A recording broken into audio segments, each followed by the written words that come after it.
The activity questions, sir. Yeah, Sir, even and, activity. Yeah, I know most of you will have doubt in activity questions. Yeah. That's why I thought like at the end I'll take this. Okay, thanks. Thank you. sir. Portions for quiz 2 will be which one, sir? 1 to 8 or 1 to 9, sir? Yeah, see, actually, we wanted up to week 9 for maths, but I think we Sir, want, 8 will be sufficient, sir. yeah, that's what, like, since Too much, everybody's, sir. yeah, like everybody is like, like since throughout it is week 1 to 8, so why maths exception? So they all of them were asking. No, sir, actually, Yeah. statistics also level is more, sir. Oh, Because we are not able to give attention to right. both. Yeah, I get it. I mean, of course, it will be as you go through. Even maths, you would be finding a bit difficult now, I guess. Yes, sir. It's very. Yes, sir. It's just because you didn't get much Practice. time. That is what I feel. Because see, Yeah. after your quiz 1, we just rushed to week 5, and then we went to week 6, and then we are on week Yes. 7. And Is it always like this, sir, or with the other Only in batches different? our batch we are struggling. no, it's always like this. This has always been like this, but somehow like I think we had 3 quizzes, no, sir. Before we had 3 that quizzes. was still more hectic, you see. That No, was still that more is- hectic, but now it Yes, is still sir. okay. Considering all these things, we thought like, okay, we'll remove one, and it was, I mean, it is done, it's implemented. But now you see why is it done like this? It's because you would see like not all not all graded assignments are counted, right? It's like some Only 5 some out out of of. so it is left to you, like, okay, if you want to do like No, after sir, your if you But don't how do, we will means- appear for the exam, sir, without doing no, this? I get doing, that. So Questions. at least like so First 4 weeks we were like, okay, we can do something, and that confidence level was high, and we went for the exam. Still we struggled, and now it is confidence also is lacking. no, it's just because, I mean, we didn't do much practice. That is what I feel. practice is the Yeah. So What if happened once we is from from 4th, 5th week, there was no gap between 5th and 6th. yeah, that is always going to happen like that. biggest issue. Yeah. Actually, I don't know why it is like that only, I think. I know, like, So I mean, some just of you can give say a like break after in your between 3-4 Correct, days. Yeah, 1 week at least we would have had a break. Hmm. People would have adjusted whether we are qualified or not. We should always know. Right. no? Right, Yeah. right. So that Yeah, minimum time we need to have. exactly. With that tension, we couldn't focus also. Exactly. All right. Sir, So can now, we start, sir? yes. Let's not waste our time much now. And because you can see here, I have written so many things, but I don't know how much we'll be able to do here. There are so many things actually. Yeah, we So can what start. we'll do is like in generally, like, this is solve with a slide. So essentially I should be doing this second list of week 7. So what we should be doing here is maybe what I'll do is, since I think you already have the slides for this you will find it in your uh, resources from instructors, right? So you have already these slides with you. So what I'll do is I'll just take you through those slides and I'll explain you how those things are done. That is what we'll do. We'll not go with the normal version, like, we give some time for you to solve. I mean, that is the whole essence for doing this. But since not much revision is done and we are struggling with the earlier weeks also, so what I thought was like, I'll just explain you what those slides are, and since that slides is already there with you, so you can just just go through it once. That will suffice the need for this. Sir, before that, sir, could you please cover up the important topics, sir? Yeah, that's what. So what I'll do is, so this is what I'm going to do today. So I'll start with this revision of week 7 content. So I'll just glimpse you through like what it has been done from beginning till end, right? And maybe if wherever we are struggling, we can discuss some of the things there. Then we can go with this solve with us slides. Not much questions. I think there are only 5. And those who want to leave after this can leave. Okay. So because this is what today's session is about, right? After that, we will be discussing some of the activity questions. So maybe I'll take you through the activity questions in order. And wherever you have doubts, we can solve together. Okay. So that we can do. And then this is something I wanted to give more emphasis to week 6 activity questions. So since we are facing problem here, right? So I thought like we'll give more emphasis to this. So let's see how much we can do. But So, certainly week 7 will cover, and week 6, if you are with me, I will definitely cover. Uh, uh, so that is, we'll see if we have time. So let's go through this, okay? And so all of you, like if you have any other doubts, we'll follow this procedure, okay? And if you have any more doubts, you can keep it for end. Like if we have more time, we can solve there, okay? Like somebody asked me like, okay, this week tutorial. So let's not jump like that. Let's go in the order. I think that is essential because everybody will be on the same page and they'll know like what they have to do and how I'm taking you through, right? So let's do it in that way. so, Yes. so sorry, just a small doubt. Hmm. So, was the course restructured because Yes, yes. because Earlier, the this professor calculus was part, saying, earlier this calculus part was not there. yes, But sir. because this calculus part was there in maths 2, the maths 2 was really hectic. I mean, it was a lot to do. So what we did was like we removed from there and we put it in, maths 1. But So we I did, was finding it very difficult. yeah. We So are what we struggling. did, other thing was like you see in your qualifier earlier, your qualifier content was very less. It was Yes, sir. just till quadratic.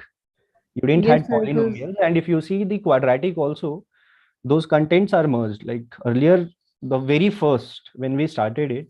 So Yeah, at yeah, that yeah, time, yes, sir. I know. From the starting, I was there. okay. I So think it from was majorly class 12 content. so what we thought was like, you guys like when you come for qualifier, you'll be like very much charged, like we thought like okay, get Yeah, the yeah, sir. Actually, content. first time, na, that's why. Yeah, so everybody will be like, okay, let's see, and yeah, learning something new. So everybody will charge and you'll be, you'll be like, let's learn, and that kind of attitude. So everything here in the qualifier, let them learn and then it goes to term 1. Yeah, yeah. Now it's getting hectic and like, oh my God, what is this? Yeah, so don't worry about this. It's just the part, and if you are getting it hectic and you are facing difficulty, then consider yourself that you are in the process of learning, and certainly you are put that effort, the same effort till end. Certainly everything will be solved out by then you go to your end term exam. So Okay, no sir. worries about that. Yes, we'll do some kind of revision session later on. We'll do something. Don't worry about it. Okay, sir. Yeah. When will all the weeks be finished, sir? By what time? What date? So But you before see, we do, we have only week 11 contents up to week 11, and week 12 is like revision week. Okay, so there we do nothing but just do a revision. So that is something we do. But unlike every other subject, you will find up to week 12 there are contents, right? So even on your 12th week you will have some contents to do, some assignments to do, but in not in maths. So it's like that. So we will have more time at the end for practicing. So that end term will be from week 1 to week 12. yes, and equal, like more or less it will be equal weightage for all the weeks, unlike your quiz 2, wherein more emphasis is given from week 5 to week 8. So Yeah. for maths 1, the syllabus is week 1 to 8. No, Yes. we were told that we'll be tested till week 9. Yes, I was the one to tell you that, and I think we are not keeping till week 9, so it's up to week 8 only. So yes, you can So it's ignore till for week time 8 being now. Yeah, up to week 8. Okay, Sorry sir. to interrupt you. Good Yes. evening. I hope you're good. Yeah. Actually, it's good if you take at least one revision session in a week. We're Right. See, happy from you to learn. Actually, we are very much comfortable with you. yeah, see, what I'm telling is there are 3 live sessions. The first live session is called activity session. The second one is No, like, no, I'm not talking about that. First, you understand what I want to convey. hmm, Now you came for solve with us, no? Instead right. of that, you try Yes. to come for the before 2 sessions, activity sessions, and you please Okay. give us a weekly summary. Just summarize the contents like what you do always. So like you mean to say like when we are going to, oh, so you want a Earlier fourth sessions. session, not the, you need It's fourth okay. session. Let's leave it about the 4th session. You don't have the manpower, man hours, everything understood. Now we have weekly 3 sessions, right? One is revision with us and 2 more activity sessions. Those are not activity. That is what I was explaining you. The activity is just one session which happens on Friday, and the Sunday session is something called open session wherein you are allowed to ask all your doubts, and that is also called as revision session. So what we are supposed to do there is, I'll tell you, let me finish. What we do there is, like, we give you summary of what is being done, and then we take up Yeah, open that doubts. you took at least one session and summarize the contents.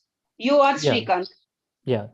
So Because yeah, that's what. Shubham, I think he's not aware what's going on in the maths one. He's going to maths two, so I think he's not much aware of week maths one. What's going on inside? What's going?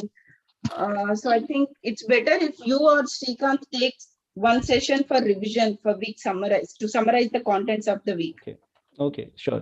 We'll try to keep something like that. Sir, I have another meeting at 5:30. Sir, can we start? Yes. I know we have already took up some 10 minutes of us. So let's do this. So now we are on week 7. So as I told you earlier, we'll be doing first of week 7 and then we'll go to week 6. Those who want to leave after Solve with Us can leave, because that's the whole point for this today's Solve with Us session. So what I'll do here is, this everything, this all things you have. So it's just like I'm making you recollect everything, right? So it's just that thing. So here, forget this maths one. So what are we doing here is, you would have seen in week 7 we started with the concept of domain, range, and different type of functions, right? So that's what we did, right? So we gone through what is domain, right? So what is domain? So domain is all set of x values. Now if I say a function from x to y, this is called as domain, right? And this is, okay, let me not say this as y, you might take it in different way. So let's say d2 d1 to d2, where d1 is nothing but domain. So it's a very basic thing, and you would have heard it so many times. It will be like, so this is domain and this is called as codomain, right? So what is the range? So range is like when you put this in this function f of d1, so whatever this set of output values you get, right? So those are called as range, right? So now we know what is domain and what is range, right? So it's very easy. I think you would have heard it so many times, like saying, okay, this is domain, this is range, but when we do actual problems, we don't know how to find domain and how to find range, right? Must be struggling.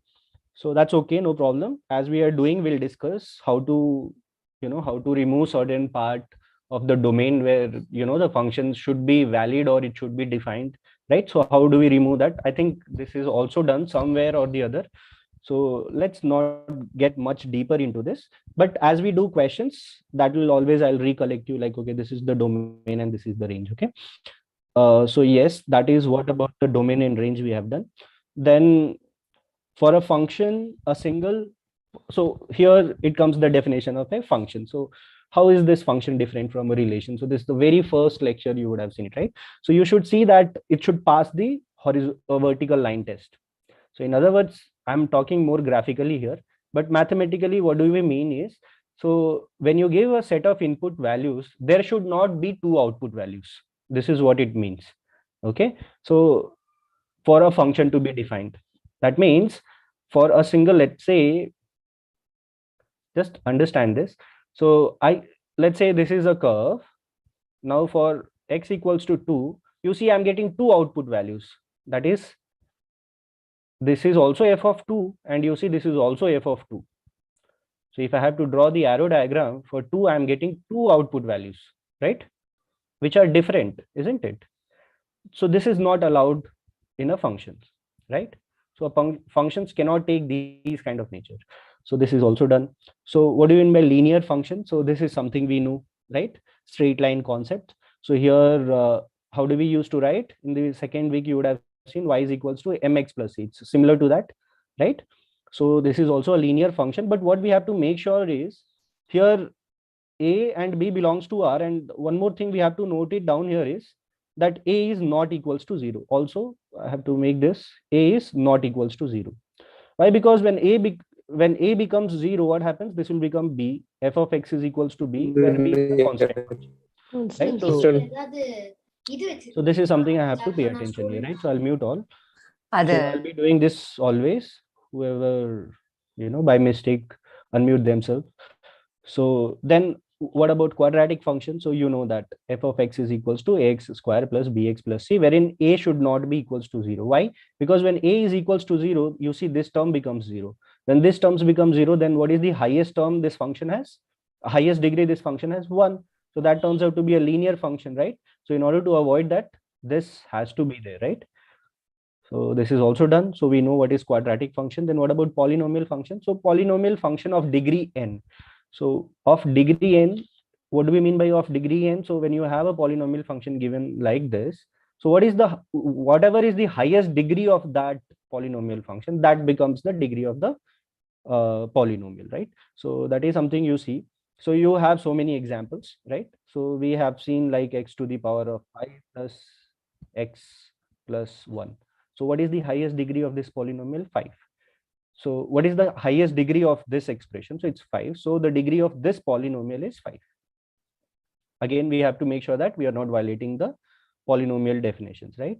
So that is also something we have to keep it in mind, because you see this part we have to pay attention to. Now, having known this, now let's go to the exponential functions. So we did it earlier, this as well, exponential function wherein we say a is equals to, where a belongs to r, but again we know that a cannot be, assist me please, a cannot be what? A cannot be 0 or A 1. Cannot be 0 or Not equals to 1. Not 1. equal to 1. Not equals to 1. not equals to 1. Now these are the conditions, right? And also yeah, and also what, a has to be greater than 0, right? So in other words, I can say that a is not equals to greater than 1 0. and a is greater than 0. So writing this as r is not right. So I think this is something we'll have to say, right? X belongs to R. No, x does not belongs to, sorry, x belongs to r. Yes, Yes. that's right. You're right. So x belongs to r, but a belongs to all these, right? So you can say that a belongs to all this, or you can represent this in the way around, through your number line representation, wherein you use that union symbol and then do that, right? So you can do that as well. Similarly for logarithmic functions, which is not favorite function to most of you, but I'm sure it will become as the time pass. So you see that here what we say is f of x is equals to log x to the base a. Here x is greater than 0, right? Now you would have so many doubts wherein, log of some composition of function, it happens here. You will see this here, you say this is r but not belonging 0, right? So how does this happen? So we have done something and somewhere some session wherein you learned that, okay, all we have to make sure is whatever is given inside that has to be greater than 0, right? And then that is how we proceed. And here a belongs to r, but a is again greater than 0 and a is not equals to 1. That is something we have to respect here as well. Okay, so this is all about logarithmic functions. So we have learned all these kind of functions starting with degree 1, and we went on with these two special functions, that is exponential and logarithmic. In this week you are also learning trigonometric function, though we are not giving more emphasis to here as a separate, because this is complete domain again, so we cannot go much deeper here. So what we do is we just give you a gist of it, like, okay, if this is the formula, so just use it, just do some arithmetic and get to the formula. That is what we do. We do not expect more than that. So this is all about trigonometric. So that is also we are dealing here, trigonometric functions. Okay, so Sir, this is, I have one doubt, sir. yes. Actually, it might be actually x square plus 2, is it a quadratic function? Yes, it is. And there is something called monomial, trinomial, and Yes. binomial. So that is about the terms. This is Nilamrita. How That's many about terms the are here? terms. Yes, how many terms are here? There are 2 terms. एक का जाके बसले होते anything B का with- जाके जब If there are 2 terms, it is binomial. If it is just 1 term, so anything which is separated with plus or minus, that makes a term, right? term. Right. So Can we anything say with But x again- square, excuse me, But Uh, again here, anything with x square or x cube is polynomial, x square is anything with x square is quadratic. quadratic, you can still say this as a polynomial with degree 2. Degree 2, yes. Yes. Okay, thank you. Okay. Yeah. So now, Can we say, one second, just one doubt. please, yes. Can we say linear function, quadratic function as a polynomial function? Yes, you can say that. Okay. You'll have to specify its degree. Okay. Okay, so now we understood those things. Now the another thing is, like, this is all about the recap thing. It's more like recap what we have done. Now comes this increasing and decreasing function. I think in Shrikant has discussed this, how is this increasing and decreasing functions happen. So you see this, I'll just simply draw the graph and explain you. Is this an increasing function? The answer is yes. Okay. Is this an increasing function? The answer is yes. Okay. But which among them is strictly increasing functions? So Second one. Second one. Right. right? Second So one. that is something we should Second know, one. right? Okay. Second So one. this is also called as monotonically increasing function. Okay. So the other name for this. So this is fine. So we understood this. What about decreasing functions? Monotonically increasing and strictly increasing are interchangeable terms, right? Yes, you can say that. Okay, sir. Yeah. So now we understood this, but now I think you know the implication about this. If I so when we say that x1 is lesser than x2, which implies f of x1 is lesser than or equals to f of x2. So when we say that equals to, that was something condition which was being satisfied here, right? You take two different values and then you see you get the same values for different x1 and x2. You get f of x1 being equals to f of x2. So that is why this factors comes in. So all that you have to understand is what do we really mean by that. So I think I have explained you graphically, you understood, I guess. So now we understood what is increasing function. We also understood what is decreasing functions, right? Any doubt? No doubt? Yes, hello, sir. Yes, yes. Sir, actually in the second figure, the negative portion is decreasing. So we This can one? say it is increasing or decreasing Which one? Which one? This one? in the second figure. This one. Figure B. Okay, now I'll come to this. I didn't come here yet. So you see this, what is the question here for? Okay, so this is just to explain you that, right? So you see this. Now, if I say this domain is R, can I say this function f of x is strictly increasing? Yeah, in the positive portion we can say. In when x belongs to D, when x belongs to R? No, right? Because you see, first what is happening? This is decreasing. Yes, sir. Then it is increasing, right? Yes, sir. Okay. So this is not strictly increasing. Yes, sir. Right? Yes, sir. Okay. Neither it is strictly decreasing. What about monotonally increasing? No, that is also, that's very obvious, no? We Yeah, just it told, is right? What do we mean by Strictly increasing and function? monotone is like interchangeable. Yes.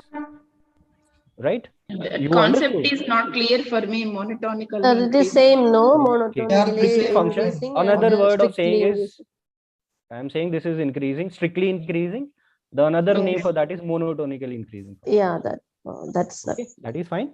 Same terminology. Yes, sir. Terminology different. Same. But just the name changes, so that's okay. We can remember a word, right?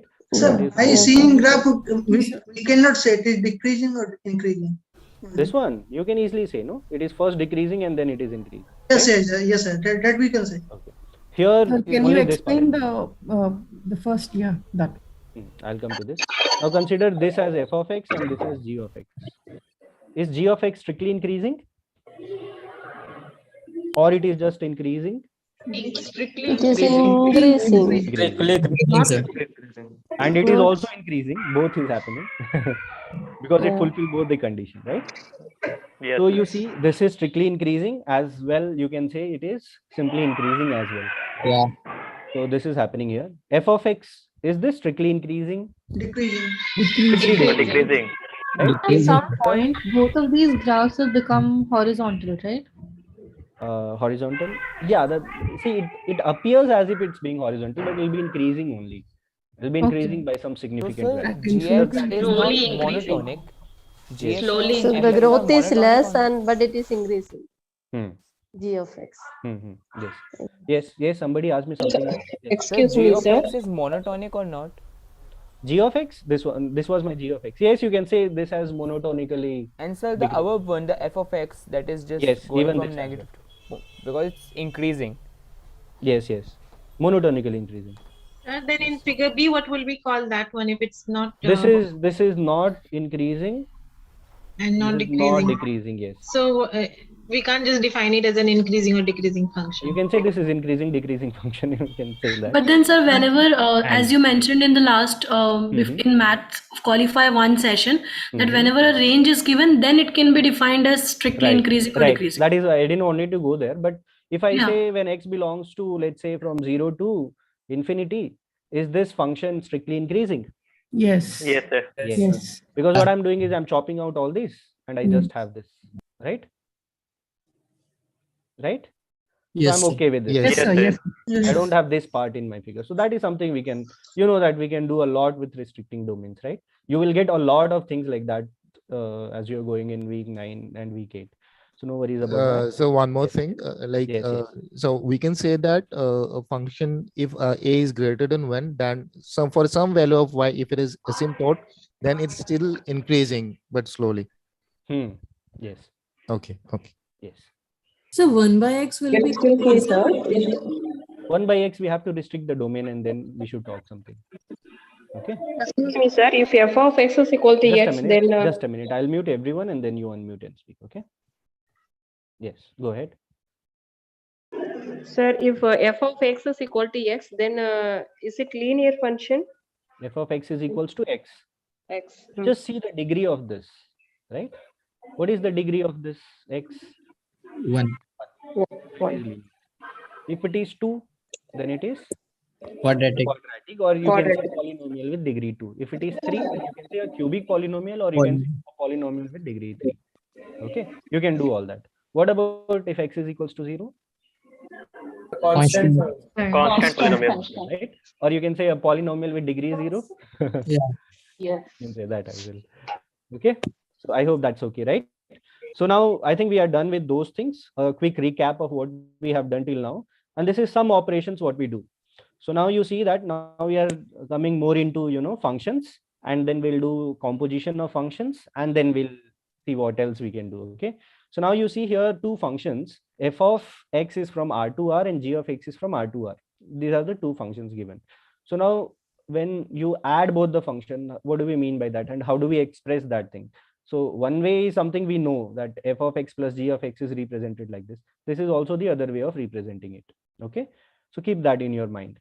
Okay. And when we are saying this, then we are actually finding, we are very much fine that we are giving here domain, the domain for both are same, right? And over here as well, you see, when we want to express this, that is f of x minus g of x, that can be written in this as well, right? When we want to do the product of something, then again, you know that f of, f times g times x is actually given like this, right? So it's not, it's not this. Do not get confused with f of g of x, right? You will have this something small circle there in between when we say the composition function, right? So this is not that. Do not get confused with this. So that is something, you can highlight there. All right. So similarly, then I can say this f by g of x. So this is something represented like this, and we have to make sure this is not happening, right? That is g of x is not equals to 0. So this is all with this, right? So now we understood some operations. Now then comes the composition of functions. So if you are with me, and I think on week 5, I discussed something called, this was happening where I discussed some case 1 and case 2, right? And then I described you that, how do you find the domain of composition of function, right? So we had two cases. Yes, sir. So we had two cases, and in case 1, we discussed that once our case 1 fulfills, then you go with further things. So those who were not there in that session, don't worry. I think you would have seen the tutorial video. The same thing was discussed in that tutorial video as well, right? So there you had that case 1 and case 2 for composition of functions. So just try to recollect here. Okay. So what are we doing here is, again, what we used to do, what was our step number 1? We used to find it, if this is my f of g of x. Sorry, let's take it in the other way around, because we have our first example like this. So what we used to do, g of f of x. So what we used to do was, our step number 1 used to be find the domain of f, right? Step 2 was find the range of f, right? What about step 3? Step 3 was you had to find out intersection. Domain of f. And then two cases arises, case 1 and case 2. Range of f. So when what we used to do, when range is a subset of domain of f, subset R domain of G. If this was happening, then what we used to say, this domain of f is the domain of f of G, right? Yes. That is something we used to say. You remember? Yes. And when does case 2 arises? Case 2, when do we used to say, when R of f is not a set of is not a set of domain of G. So what we used to do was, we used to omit Eliminate that those elements. value. So we used to eliminate all those values from this domain of f, right? Right? We used to refine the domain of f, but essentially the domain of f itself was the domain of our composition of function, but we used to eliminate those values. That we were very certain, right? I think you are Sir, with me right can now. you go through case 1 once again? I wasn't able to listen it. Okay, no problem. If you were not there in the session, if you would have gone through tutorial also, you would have been able to recollect it. But just to tell you here, what we are saying is the range of f is a subset of domain of G. If this is happening, then the domain of f is the domain of f of G. Sorry, G of f. Yes, sir. Okay, I hope I'm clear here. Yes, sir. If this case case 1 is clear, then range of f is subset of domain of G. Then domain of G is actually range of D of f, G of f. G of f, yes, you're right. Okay. So I hope that is okay. I think, see, now, with all this experience, what I feel is at least 20% of you lost the track over here. That is what I feel. Can anybody confirm me that if I'm right? Actually, yes, sir. Yes, sir. So are you referring to the tutorial session for week 5, which you are referring here? Yes. So don't worry about it. Activity solving session, right? Right. No, not activity. My session. Yes. Yeah, your session. Yes, the activity solving session. Okay. So if you have lost that thing with there, so I think you would have seen this one, right? Yes, we could not solve. I could not. You could not solve this here. Yes. There was a type. I mean, it's a mistake here. We should actually do this. We should say G of f of x is well defined rather than this. Same goes for all of these. Okay. The answer was the second and the third, I think. Second and third. So let's check this out. Okay, so maybe we can actually solve this here. Yes. Because this will solve. I have a doubt here in composition. That's I have why a doubt. Yes. I'll take this. Don't worry, it will get clear. So let me just go in the order. I have doubt here regarding the terminology.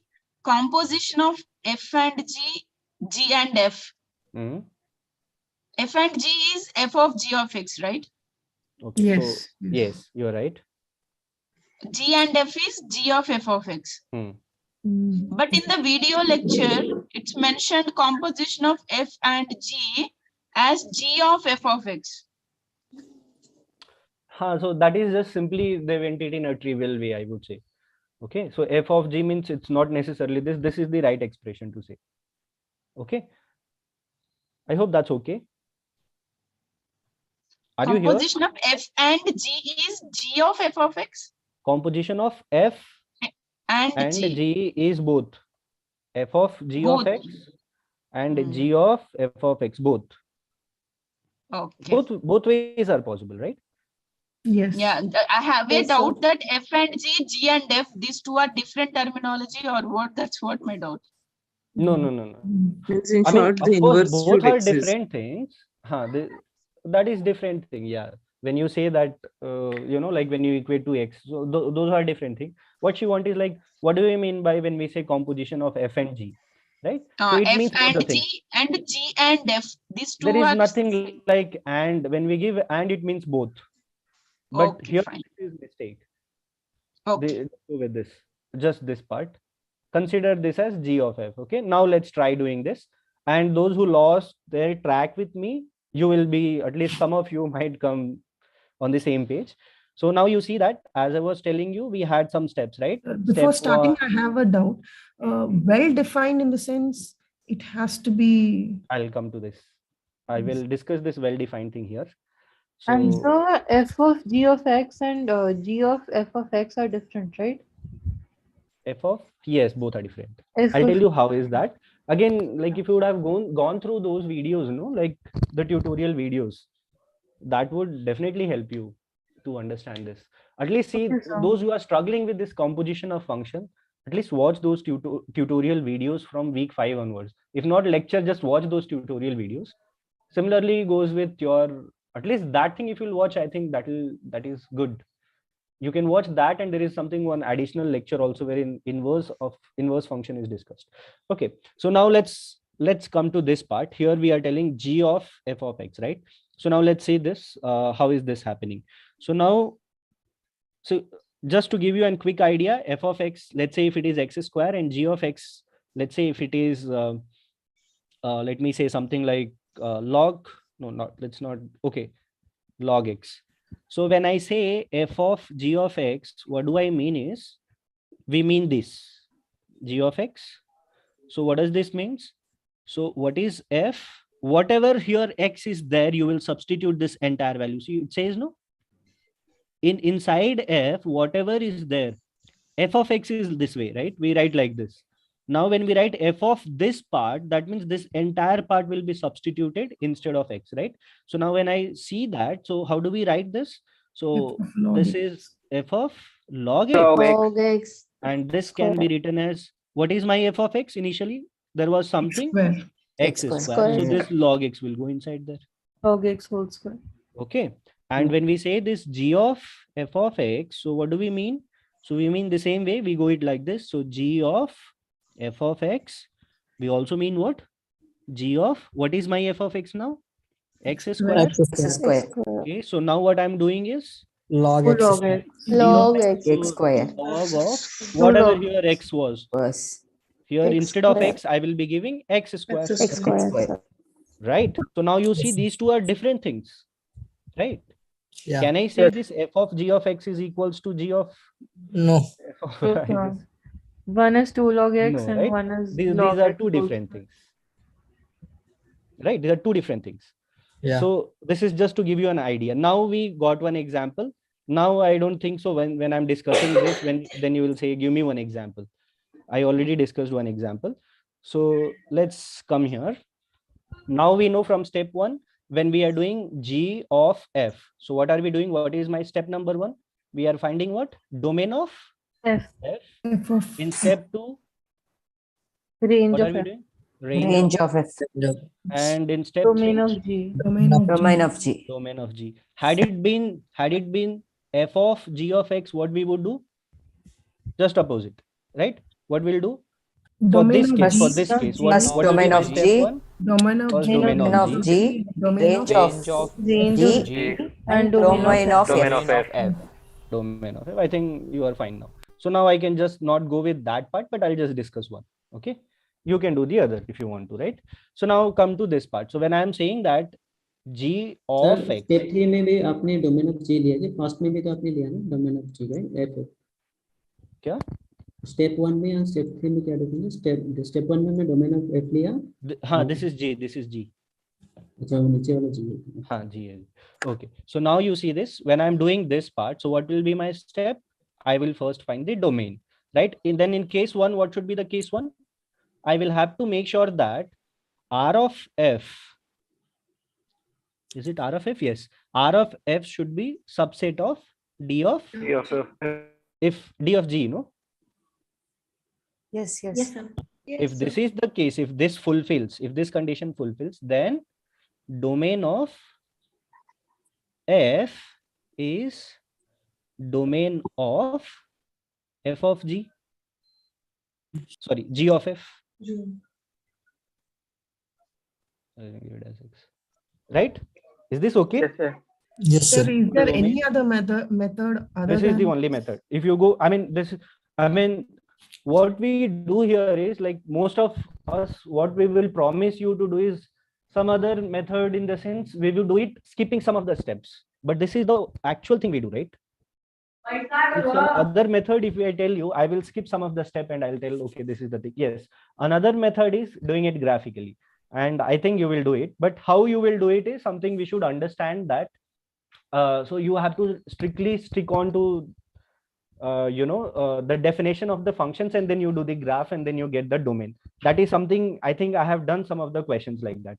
Okay, so no worries. But Can again, you come again, sir? What did you do? yes, I'll tell you. One way is doing it this way. Another thing is doing it graphically. But again, in graphically, what are we doing is we are following the same steps. We are following the same steps. But what essentially we are doing is we are not actually mentioning those steps. But just simply Visually, drawing we the are- graph and then we are telling it, okay, this is how visually it looks like. So one way of doing is visually, but what I would suggest is do it visually as much as thing you can have, but you can't do anything visualization here because no functions are given, right? So we will have to stick on to what is given, right? So let's do this. No worries. If you have problem with visualization, drawing the graph, you stick on with me. Definitely, I'll tell you how these steps are going in those graphs also. Maybe if I had time, I would have explained you here, but we have lack of time, right?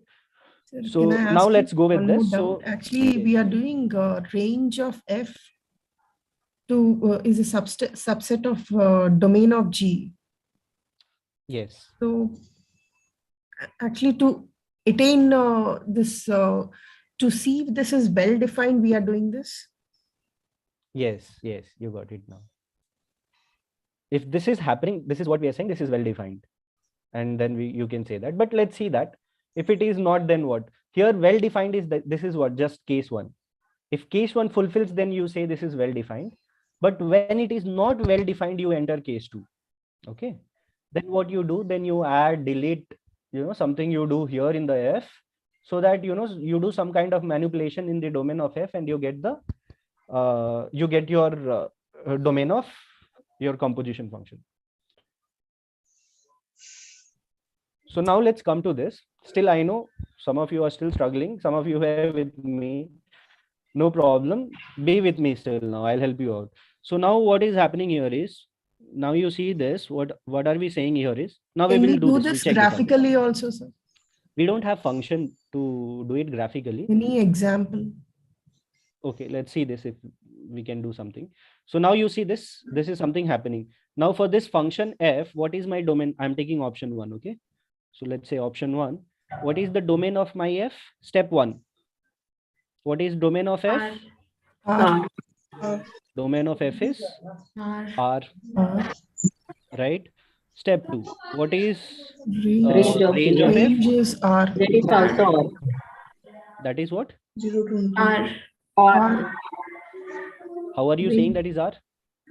Because it's going to R to R. It's a codomain, right? 1 is infinity. Okay. You cannot say this is codomain, right? Yeah. Okay. Right. Okay. So as if now you keep that, we don't know what is R, but at least something we can make sure that basically your range is subset of your R, right? This information will give me that, right? It is subset of R, because if this is R, then certainly my range is what? I can say that my range of, or maybe I can say that R of F is certainly a subset of R. Right? This is something I can say. Yeah, right. Okay. Now let's go with our step 3. Those who have missed the track, just see this But the video domain again. of G is Q. No, sir. Domain of G is Q. No, Here, that's R not of F yes. is subset of D of G. Just a minute. Let's go in the order. What is domain of G? That is Q. Q. That is Q. Okay. So what are we doing actually? F of G. No. So yes, we are going in the right track. So now you see this. So what are we getting here is we got all these. So now what about case 1? So what does case 1 says? Range of F is Range of subset F is subset of domain of G. Okay. So can we make any conclusion like that? No, sir. No. We cannot make any conclusion. That's not. This is something I can say. This is not well defined. It's not well defined. Okay. Now let's go with our next one. I'll erase this and I'll just keep writing here. What is domain of F? So, sir, we can't say for sure whether the domain of F. Yes, we cannot make any conclusion there. Okay. Right? Because we don't know anything about our range, right? So that is one thing that we can always keep it in our mind. So what is D of F now? Natural numbers. Natural numbers. What is R of F? Integer. Subset of integers. Subset of Z. integers. Subset of integers. Okay, subset of integers. Okay, I think there are some other possible errors also in this question. So I'll just do something. So R of F is nothing but it's a subset of integers, right? But that is certainly an integers, right? Yes. It is certainly an integer. 0 to Yes. So if it is an integer, no. Yeah, it is an integer. So how? Because I you think see that, instead why I'm sure about is, look at my codomain.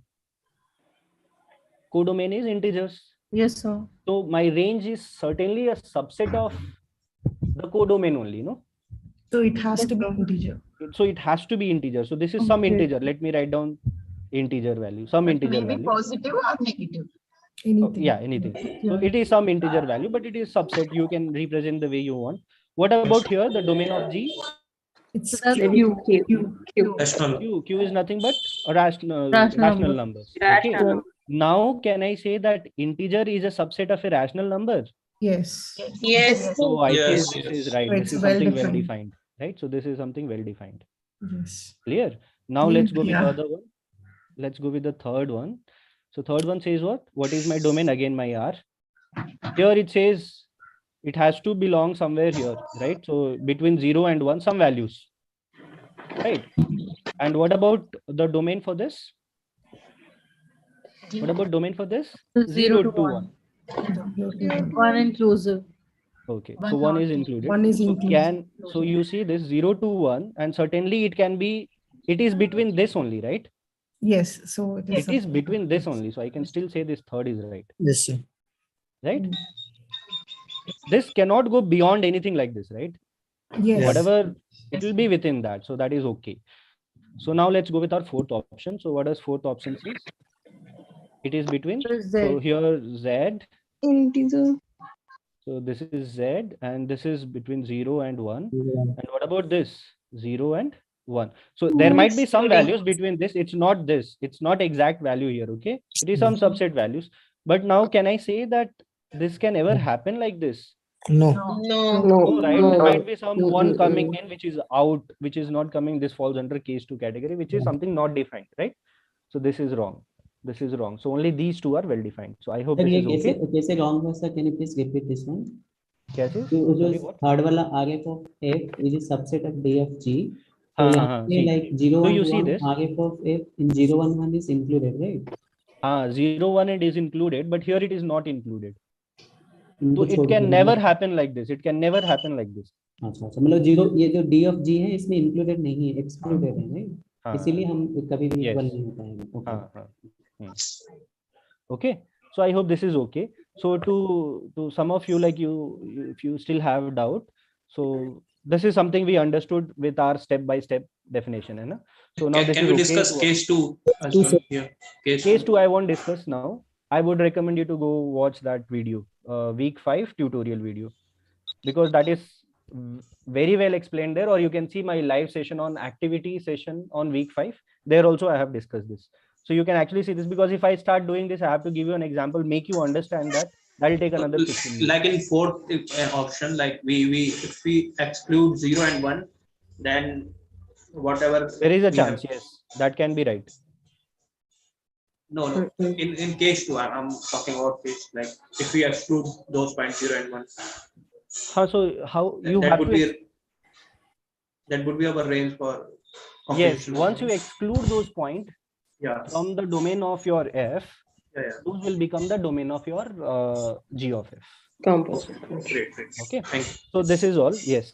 So now one quickly, I'll tell you how is this graphically we think about So it. I have just one question.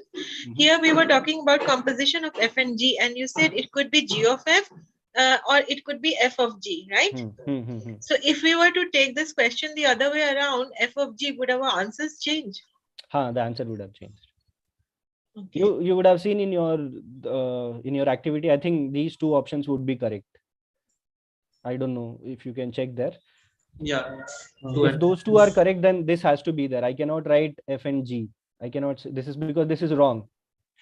then I have to do f of g also. I have to verify for both. Yeah, that's what I asked for my doubt, because the same similar question comes in the exams Yes, like yes. that. How to interpret f and g, g of Yes. x or f of x? Yes, yes, I get it. Sir, one more doubt, follow-up doubt here. Like we will only check the case one, and then we will say whether it is well defined or not, or whether we need to go also for case two, both considering both the cases, then only we will say. Here we were telling well defined. It's just because here, see, first of all, the function is not given. So what we restrict the definition of well defined itself is under these conditions, right? So when you have been given a functions, then the definition of well defined also changes in that case, right? No, sir, actually in the beginning what you said now, when the case one does not, you can, then for we this will go to the particular case question, two. you can say only the case one, if it fulfills, then yes. Achha, so only we'll go back to check the case one. If Yes, it is yes. fulfilled, then only we can say well Yes, defined. yes, yes. Excuse me, sir. Sir, actually, I have a doubt outside of this lecture. I have quickly. Doubt in lecture? No, I have a doubt in whether the. Just a minute. I'll mute all and then you unmute and speak. Yes. Yes, go ahead. I have a doubt in the syllabus. What's the syllabus? Where do we get the syllabus of every exam that happening? Like for this quiz 2, is it for week 1 to 9 or 1 to 8? 1 to 8, 1 to 8. 1 to 8, and yes. Then the upcoming quizzes, the syllabus is. The upcoming quizzes. Then you will have end term. For your end term, the entire syllabus. You will not have something called quiz 3. Okay. Okay. Yeah. So now over here, so I just wanted to tell you graphically how do we see this and how we are able to trace this. Okay. F of g of x. So now we'll quickly do this. Okay. We will not now do some arguments on how did you draw the graph for all this, because we have done a lot with the graphings. So now just understand this. So what about now? This is again, if I have to say this is my f of x as equals to some, let's say, log x, and g of x is nothing but the x square. And what am I doing here is f of g of x is nothing but this. F of g of x is this, right? Right? Yes. No doubt on this? Okay. Yes, So now we know the graph for this. How does the graph look like for log x square? Something like this. Yes. This is the graph for this. By looking at the graph, could you tell me what is the domain of this function? Minus r, real numbers. All real numbers except 0. Right? Except So this is my domain, right? So domain of f of g, right? So now see here.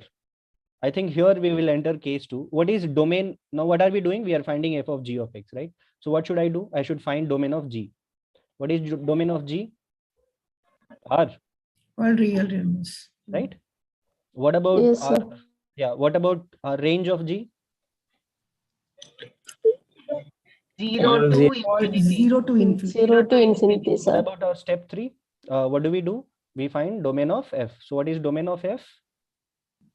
0 to R. 0 to Infinity. infinity. 0 to infinity.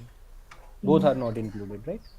Yes. 0 to infinity. Okay, now comes our case 1. Is my case 1 being fulfilled here? Yes, right? sir. So is my R of G is a subset of D of F? Yes. No. No, They are no, equal. 0. 0 is not there. 0 is Yeah, 0 is not included there. there. Not there. So now what I should do? I should Okay, enter okay. case 2. Now I'm entering case 2 because case 2 full. Now you can say that, okay, this is not well defined. I can happily say, no, this is not well defined and leave it. This will not help here, right? Because here, since the function was not given, we did not do much about it. But here, when function is given, then you will have to omit that. You have to make it well defined. So we will enter case 2. So see here, what I have to make sure is, yes. Sir, sorry to interrupt. I didn't understand the graph that you drew. I knew somebody will be there.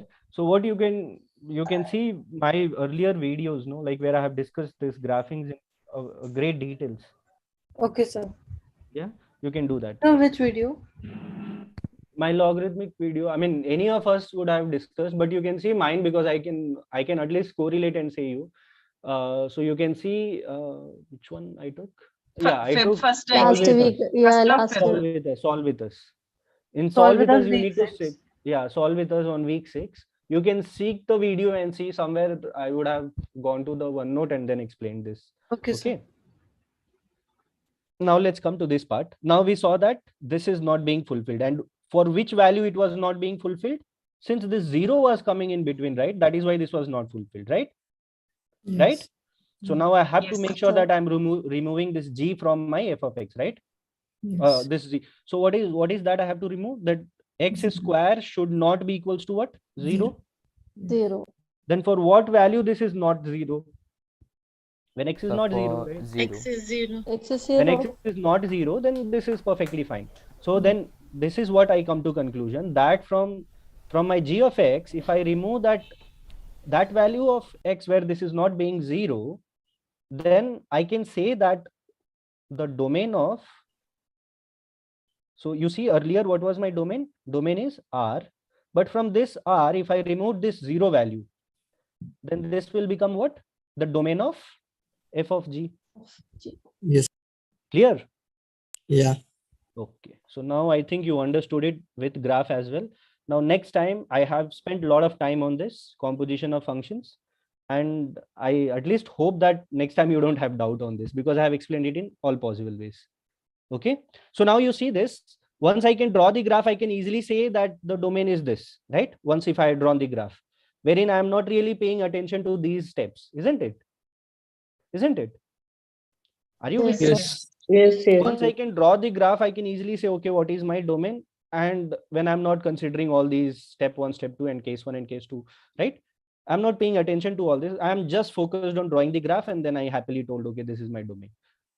Now I also explained you how we did in the backend, right? So this is what we were doing in the backend, and this is how even Desmos people will do, right? With these steps, this is what they will do, right? It's just that they have done the coding part and they have shown it there. That's all, right? But the main maths behind this is what they are doing, right? Yeah. Yes. So now we understood these things, and I hope next time you will not have any doubt on this composition of functions. Now all we have to do is just respect some of the definition of the functions and just keep finding their domains, right?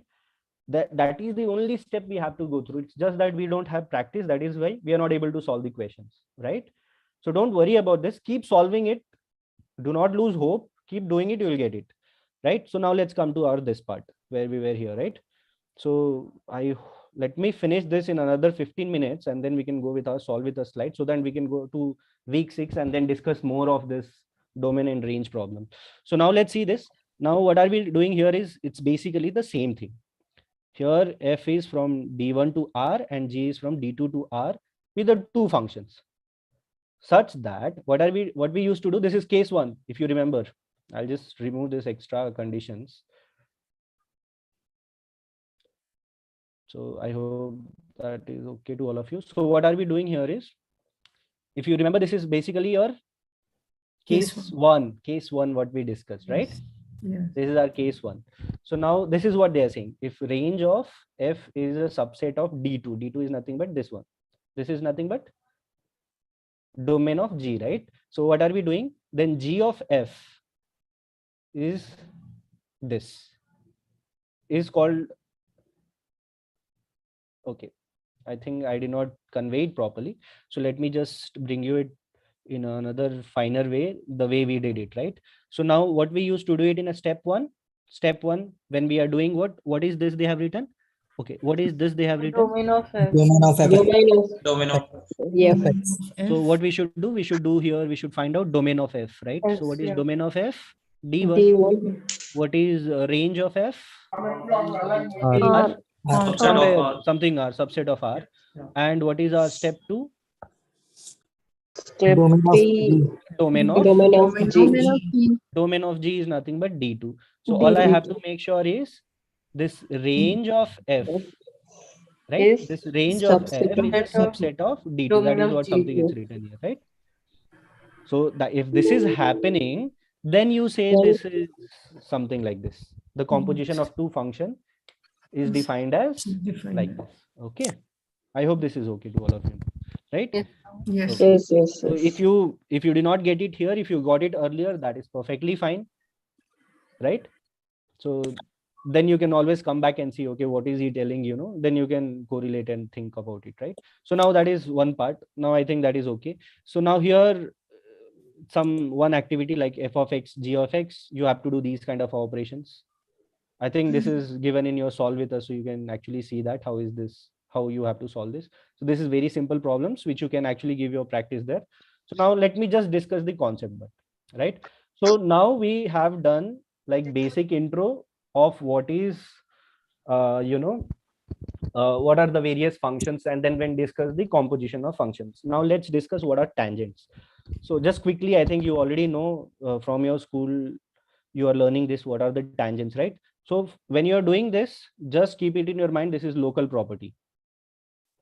Okay, this is a local property. And another thing is, how do you define a tangent? So tangent just touches a line, touches a curve. Basically tangent is a line which just touches the curve in that small interval. That's all. This is only the definition. Okay, as if now keep that definition with you. So now that is local property. Yeah, that's what I mean. So now you see this when I so you see when I draw the graph for this is my sine function, right? Local property means what will be the tangent at this point, let's say. Is it because it's only true for an interval? Your voice got broke. Could you speak again? So is it because it's only true for a particular interval? Yes, only particular small interval. That is why we say local property. Okay, sir. Okay, I think then if it Is is it called unique tangent? What means unique tangent? yes, it has got unique tangent. When do you say it is not unique tangent? I will Yes. tell you. I'll tell you that, because you have questions on your assignments, so we'll discuss that. Yes. Right. So now let's see that we understood. Maybe I did not tell you anything about tangents, so let me just give you something about tangents, right? So now you see this is a curve. So tangent is basically a line. First thing that you have to keep it in your mind, tangent is a line. It is a line which just touches the curve, right? Which just touches the curve in a small interval. Okay, so this is the definition of your tangent. Okay, so local property means this small interval. Okay, so I hope that is okay. And it just touches, so it should not cross like this, right? It's basically a line, right? So a line can go like this, it can go like this, which is touching and which is crossing. Of course, this is touching this curve and this is crossing this curve, right? At two different places, right? So I hope that is something we know. So now I'll tell you something. What do we mean by this? So when you take a point and then you draw a line, so this line is called as tangent, and this just touches the curve f of x, right? So this is your tangent. Now, will it have more than one point? Yes. So you see that you can have a condition like this, wherein this line is touching this as well, right? You can have these conditions, right? This is still a function. I'm not speaking about this. I'm speaking about the first curve itself. Will it have more than one point in that interval? No, it will just have a single point. Maybe like what I have drawn is like it's multiple of points you can see, but it will just touch at one point. Over here, this part I will make use of it. It says in a small interval. You see this the same line. So basically it's a line which touches the curve, or maybe it's a single line. I can say it's just a single line. It just touches the curve in a small interval, right? So now you see that there are two different places it's touching, right? So can I say it is still a tangent? It is not a single line though, but still it is a tangent. Why? Because whenever you do, because it's local property, you take this part, and then when you zoom this, and then you see that, okay, is this touching at multiple places on this small interval? Then once you see that if it is touching at multiple intervals, then you say this is not a tangent. If it is just touching at one point, right, then you will say that yes, this is a tangent, right? So it will have basically only one point. Yes, it will basically have one point. So that is something about the tangent. Okay, I hope no doubt on tangent. Yes. So no doubt on tangent. So we cannot consider this one as a tangent. No, this is a tangent, because see, first what you have to do is you have to enter this part. You have to go to the local property. So you see this, if this is the case, then I'll have to find out what is local property, the small interval. I cannot take this big interval at that point of time, right? So first what I'll do is I'll restrict myself to a small interval, right? And then I will see in that small interval, a single line just touches that point or not. Clear? Am I clear? So, is there any different names for a tangent touching only one point and a tangent touching multiple points? Is there any different names for that? I don't know about the other name for that, but as if now you can just stick on to what tangent is. Okay. Okay. Okay. Yeah. Okay. Yeah. Thank you. Can you tell about straight line? Straight line will have infinity number of tangent lines, right? No, how can you say that? Somewhere in the lecture it's mentioned. Basically, you infinity cannot shows- say, this is debatable topic again. So, But in the video, it was said like that. Okay. So now if I have to tell you, like, okay, if since you have brought this topic, so, like if this is a line, let's say this is line y is equals to x minus 2. Could you tell me what is the slope of this line? 1. 1. Positive. Yeah, 1. And then what do you really mean slope of the line? What does this one tells you? Is this a line? It doesn't changes over the entire range and entire This is delta y by delta x. domain. So what does this one tells you is it basically tells you when tan theta is 1. Inclination. Yes. Yes. Tan theta is 1. This theta, tan theta is 1. The inclination 45 is degrees. 1. Yeah. Yes. Right. So when you find that, so it's just give you that tan theta value. Doesn't tell you like, oh, this is 1. So at least some of you might be thinking, okay, if this is 1, then my tangent line should pass from here. Did anybody think? No, sir. So, but I think I'm very unique because I used to get confused with this, like how can a tangent, since this is a straight line, and then since then I thought no, tan theta is something you get, right? Yes. Yes, right. So you never get something like that. So this is not a line, but it gives you a slope, right? Slope is different from a tangent line. Slope is right. Slope is exact value for that particular x value. For example, if this is x square, what is the slope for this x square? It's 2x. 2x. And it's variable, right? So you say at x, what is the slope? At x equals to, let's say 1, what is the slope? According to x, So it's different values. It's equal to 1, 2. So it's Sir, in the video, they also mentioned that tan theta is related to the tangent. How is that related? How are the two related? Tangent is nothing but the tangent lines are different. So how is that related is because you see this is a point, right? Once you get the slope, let's say this is x. B0. This is your x square, and this is when it is touching at one point, it is passing through this point, right? Let's say maybe this is 2, 2. Okay. No, 2, 2, I can say it's 2, 4 if this is my curve, right? So when I say this, so what is the slope I get from here? 2x. I get 2x, but at what value I'm finding the slope? At 2. So at 2, what is the slope I'm getting? At x equals to 2, what is the slope I'm getting? 4. 4. So that is my slope. But what about this tangent line? Now I have a slope for this line. So this slope, what you get is the slope of this line as well as the slope of this curve at that point. You got it? Okay. Yes, sir. Can you repeat, sir? You see this, when I find the tangent, right? Tangent of a line. So what we are basically doing is this slope, what you get is the slope of this line as well as this line, this curve at this point. Am I clear? Yes, sir. Right. Yes, sir. So now we got the slope of this line, right? And now we have a point. So now we can bring our point slope form to find the equation of this tangent line. I hope that is okay. Yes, sir. Yes, sir. Right? Yeah. Yeah, actually our objective to draw the tangent is that we need to find a slope on a curve at a particular point. Yes. Rate of change.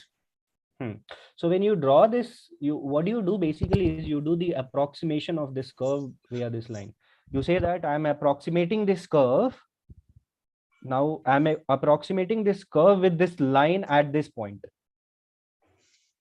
Right? Too much? Don't worry about this. You will learn more as you go for week 9. So don't worry about this. So yeah. So as if now you just understand, whenever you get the slope, that slope is tangent, but tangent lines are different, right? So tangent line, how do you get? You get the slope, but that slope at that point of time is the slope of this curve as well as this tangent line, right? So this slope plus this point will help you to find out your tangent lines. For this curve, we can make many tangents. You can have many tangent slopes lines. will be different. Yes, because you see, this is what you are getting slope, right? For this curve 2x, and this x is a variable. So wherever you keep giving your different value for x, you will have a different slopes, isn't it? Different tangents also. Yeah, you will have a And different so slope. tangent for a single line, it has to be one, right? Because how can there be more than one lines for a single? Oh, this word, the thing which I wrote here. This one. No. What I'm saying is in that No, small sir. no, then what? No, sir. So for a linear function, the graph, it's a straight line, right? So I'm talking about the tangent for the Let's line. not talk about the tangent of a straight line because that is something debatable, Okay, right? sir. Right, you can have many things coming in there, right? So let's not bring in straight lines here. Slope of a straight line or a tangent line to a straight line, because you see, first of all, it's a line, and then you say a tangent line of a line, so that becomes too much. Let's not get there. So let's just stick on to this. Okay. Yes, sir. So yes, so now we understood tangent lines. Then you know what is the graph, right? So we talk a lot of you would have heard from me a lot of always saying you graphing. So what really you mean by graphing, right? So what we do is basically plot, right? Line by line we plot. So whenever you have a point, you will have two values, isn't it? You will have what? X comma y. This y comes from some functions, let's say x comma f of x, right? This is what we do, isn't it? Yeah. Now, if I have to draw the curve for something, let's say a quadratic equation itself. So what we do is you basically do this point only, right? And we simply join them all, right? So these points is nothing but something like this I can represent. If this is my x, then the other thing is f of x, right? And where is this x coming from? The domain, right? So the graph of a tangent is this itself, isn't it? So the graph of a function is basically represented like this, right? X comma f of x, where x belongs to the domain, right? The domain of the function. Am I clear? Yes. Yes. Yes, sir. Now, if this is clear, so you can help me out solving this. I think you would have seen it in your activity question also. You would have been given something like this. Let's say, or maybe when I take the activity questions, I'll do that. So a function is from D to something like D1 to D2. Okay. And then when you, okay, let's not get there. That'll take more time for me to explain, so I'll not take you there. So as if now we understood what is the graph of a function, we understood what is tangent lines. So you can tell me which is a tangent line for this. L1, L2. L2. Okay. L2 is the tangent. So you any doubt why it is L2? Why not L1 and L1 crosses the curve with 2 L1 points. crosses the second. So I'll mute all once again. Okay. Sir, L1 crosses the curve twice. Actually, intersects the curve. It intersects the curve. And tangent. It should touch the curve. The tangent line should touch the curve. Touch the curve. So, sir, L1 is a secant, na? L1 is a sec function. Sec. That you can say. Like you can, but keep that away. Let's not bring it.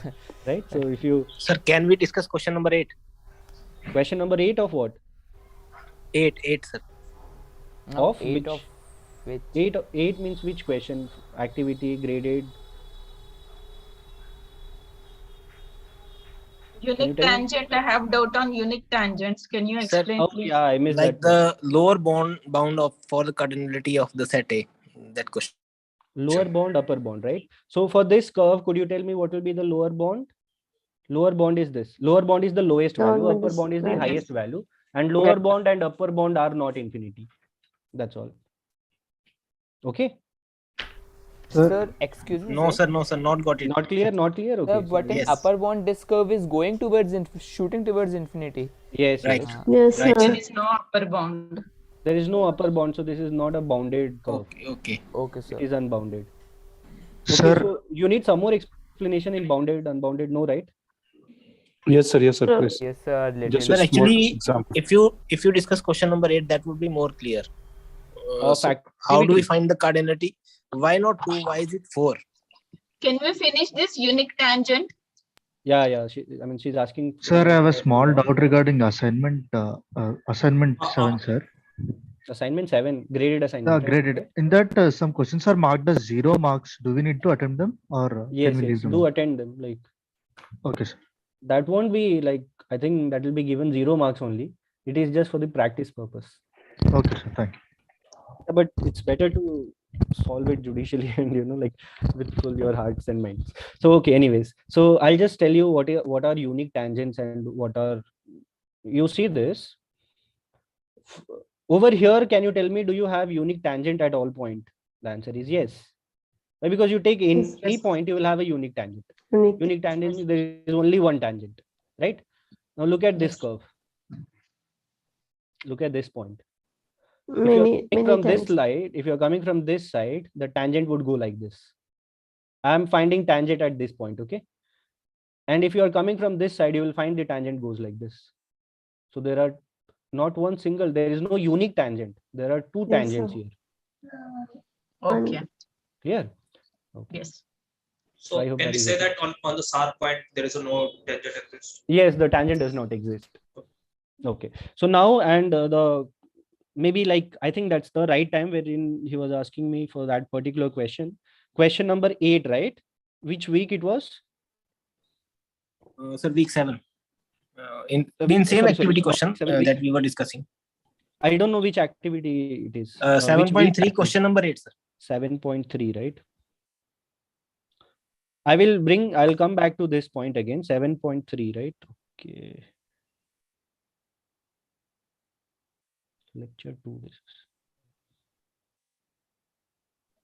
So that will clear the doubt of bounded and unbounded, and then I'll come back to the same slide. Oh, yes, sir. The cardinality of set A. So which one? Question number 3. 8, sir. 8. Question number 8. Okay. This one, right? So for this figure only, right? Okay, it was for this figure. Yeah. Okay. Now you would have got it. Okay. Okay. No problem. Then it would be 4, sir. Yeah, definitely, right? Okay. Yeah. Okay. No problem. So if you didn't consider that figure, I think you can solve now. So that's okay. So now let's move ahead with our more concepts, and then we have so many things to discuss now. Now, I think you already know what sequences are, right? So I'll just tell you what this is on general, and then we'll not do much thing, but when we are solving the questions, then we'll do more things here. Okay. Sequences is something represented like this. A of n, and in this flower bracket is basically a sequences where n is a natural number, and here natural number is not 0. Okay. So that is something you have to keep it in your mind. So it starts with 1 here. Okay. So just to indicate you, that is the first place, not the 0th place. Okay. So that's how it starts. So it's basically more like a function only, as we have used it earlier. It's more like a function wherein the input values are a natural numbers except 0, and your an is a real number. Anth, that means the anth term is your basically a real number. It can be negative, positive, fraction value or things like that. Okay. So those are the things. So now a sequence may be a convergent or a divergent, right? It can be anything. So anything which is not convergent is divergent. So that is something you can keep it in your mind. So there are certain. Here, just to interrupt, sorry. N here excludes 0. Yes. The natural numbers. Yes. Okay. So these things are done in great detail. So maybe I can just tell you like, yeah, this is all done, and I will not be touching more over here. So there are certain, rules and things. What happens when you say nth term, when we indicate something like this, right? N tends to A. So what we mean here is n is actually going to infinity, right? So when n is very large, where is this sequence going to? It might approach to a value. That value, let's say it is A. Similarly, this is another sequence. This is a sequence. You can say that. So what is its limit? It's going actually to B, right? So you see that an plus bn is nothing but A plus B. So what do we mean is, when you add these two sequences, right? So the end behavior of that sequence will be A plus B. So it's basically wherever this first function was tending to, and wherever this, not function, but basically your sequence, wherever it was tending to when n was going to infinity, it will be the summation of that, right? So there are some other operations likewise. When you multiply with C, then of course that will be like this. When you subtract them, this turns out to be Do we need to remember all these rules, or we can do it normally? I think this is like very much known, right? It's simple operations, so you can just simple understand. operations. If we do and manipulate over there, only we can understand. Maybe like we don't expect to memorize new things, like that is not the whole motto here. Yes. Maybe we can see, like we can give you some, but I think these are some basic things which you should keep it in your mind, right? So it's just that plus minus and some multiplication is happening. It's not much, right? These things you can do. It's just simple properties what we have been dealing with as of now, right? So these are something we know now, right? So we can see that even this happens, that is c to the power of n, where c is some constant. If this tends to this, then this is c to the power of a. So these are some operations. Likewise, you would have gone through some questions like this, some sequence is given and then you be asked to find out, okay, what is the limit of that sequence, right? So how do you do? There are some kind of operations, right? So one way of doing is just simply substitute n goes to infinity. I don't know how to approach these questions, like the one showing on the screen. Question number A. Yes. Question number A, okay.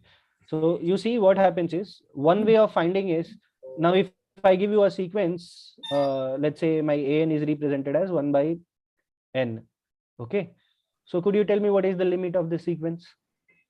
Sir, it approaches zero. Zero. Sir, As that is n very goes to clear, zero, but as yes. n goes to N infinity, tends to infinity. So what are you doing Then here? 1 by n goes to 0. So what are you doing here is you are directly substituting the value, right? Value, yeah. But here you are not substituting the values, No, because but why do we always take n to be tending to infinity?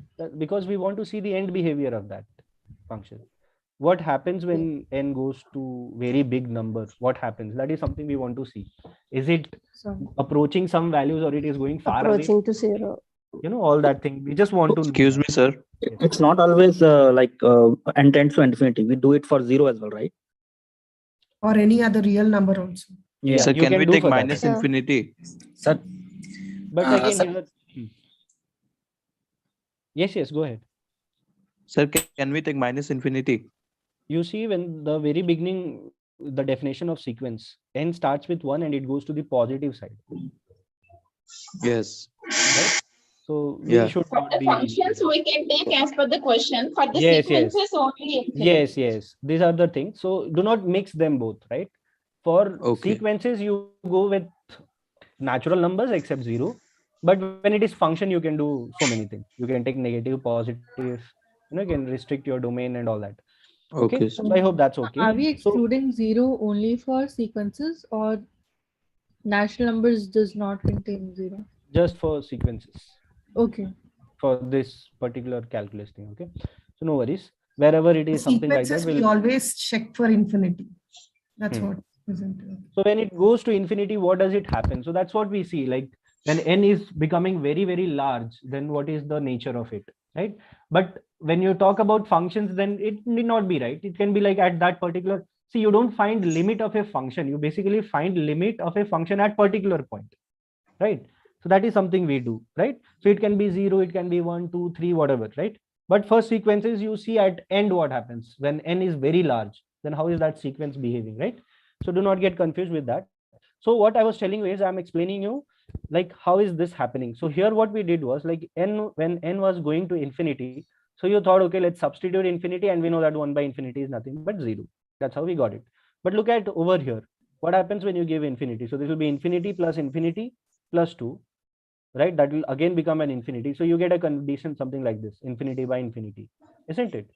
And we do not do any conclusions out of this. So for these kind of things, you should do some kind of evaluation. You have to evaluate this, right? It's not the direct substitution is not working out. So you have to do some kind of evaluation here. So what you do is, see, there is something more you will be learning, something called L'Hopital's rule. That is again something dealing with finding limits, and that will become very convenient to doing this. This is just the practice for you. Okay, like, you know, you are going with something else wherein, you know, that will become much more easier when you will do the L'Hopital's rule. But as if now, let's solve this by substitution. So what do you do when you get something like this? You just take out this first term from here and first term from here and try to cancel out. When you have something like this, no, you will always have to bring in, because n is going to infinity, and you know, I can only deal with infinity if it is in denominator, because that will make it 0, right? So I should always try doing that. So when I have something like this, what I should do is I should take out n square common from here. So that is something done here. So maybe I can use this, what it was written earlier. So what do we mean here when n tends to infinity? It's basically this only, right? Limit n tends to infinity, a of n. Again, I can write this. Just substitute this expression. What we did here was I took out n common from here. And then you see this is happening, right? I can cancel this n square, right? So now what happens? Yes, sir. At infinity, you know that 1 by infinity is 0. This will also become 0. This will also become 0. This 3 will also by become 4. So 3 plus 0 by plus 4. 0, and here it will be 4 plus 0 plus 0, which is nothing but 3 by 4. So you see 3 that by it tends to 3 by 4. So now you'll be asking, sir, why are you doing it like this? Why are you not giving? You should actually do like this only, because there are something we should avoid getting, right, in mathematics, like something dealing with infinity by infinity, 0 by 0, minus infinity by minus infinity, or infinity by infinity. 0 to infinity, 0 times infinity, infinity times. So these kind of things, when it comes, then you have to do some kind of evaluation. Okay. So now Sir, this can is, you give example for, can you go up? for? Yeah, example for c power an for this rule. C power an, this one. Yes. Okay, so you can take like this. You can take 5n. So maybe not 5n. E to the Wherein power it should tend to somewhere. e to the power x, e to the power x, e to the power. Okay, you mean to say e to the power of x? X. That is that is one possible. example. E to the power of x. Yes. No, but again, yeah, you can tell that. But again, that does not tend to a. So you have to, you need to give some converging sequence. So let's say a to the power of, tell me one converging sequence, any of you? A sequence which converges. 1 by x. Maybe I can give 1 by x. 1 by n square, x square. I can give this, right? It converges to 0, isn't it? So I know that 1 by x, or I can give it as 5 to the power of 1 by x. So I know that, what about 1 by x? This tends to 0. So 5 to the power of 0. So 5 to the power of 0 will go to what? 1. 1. Or sir, e to the power of minus x. That is will be possible. E to the power of minus x. Minus x. Yes. So where does this minus x tends to? When x goes to Minus x infinity, tends to, what does this? Where does this take? to No. She was 0, asking is like she wants 1. something here. No. She's asking something a of n, where a of n tends to a, some values. Okay. That is what I was explaining. So that is okay. You can take this value, 5 to the power of 1 by x. And you know that 1 by x tends to what? 0. And this is nothing but your a, and an is tending to some a value, where a is nothing but 0 and an is nothing but this term. Right? So this you can happily write 5 to the power of 0. Clear? Okay. Yeah. So I think this is okay. Let's go on to the next part of this. Hello, sir. Yes. Can I ask one question in the graded assignment? I will come to that. I'll come to the graded assignment part, then we can discuss it. This is not getting over for me. What should I do? Sir, can you please, sir, Yes. go back to the, can you please go back to the back screen, please? Yes. Sir उसका limit निकालने के बाद उसके बाद क्या हुआ था, जैसे आई कुड नॉट, यहाँ पे क्या हुआ था 1 by n 0 or something like what exactly you are trying to say here after getting the 3 by 4 value of this limit, बस यही हो गया. 3 by 4 we got it. This is what we wanted to ask. Yeah, the limit of the sequence a of n is 3 by 4. This is only the answer. Sir, I want to ask a question.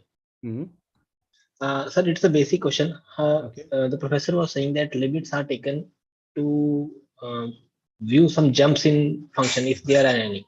Can you explain it again, sir? How limits are used to identify the jumps in graph of function?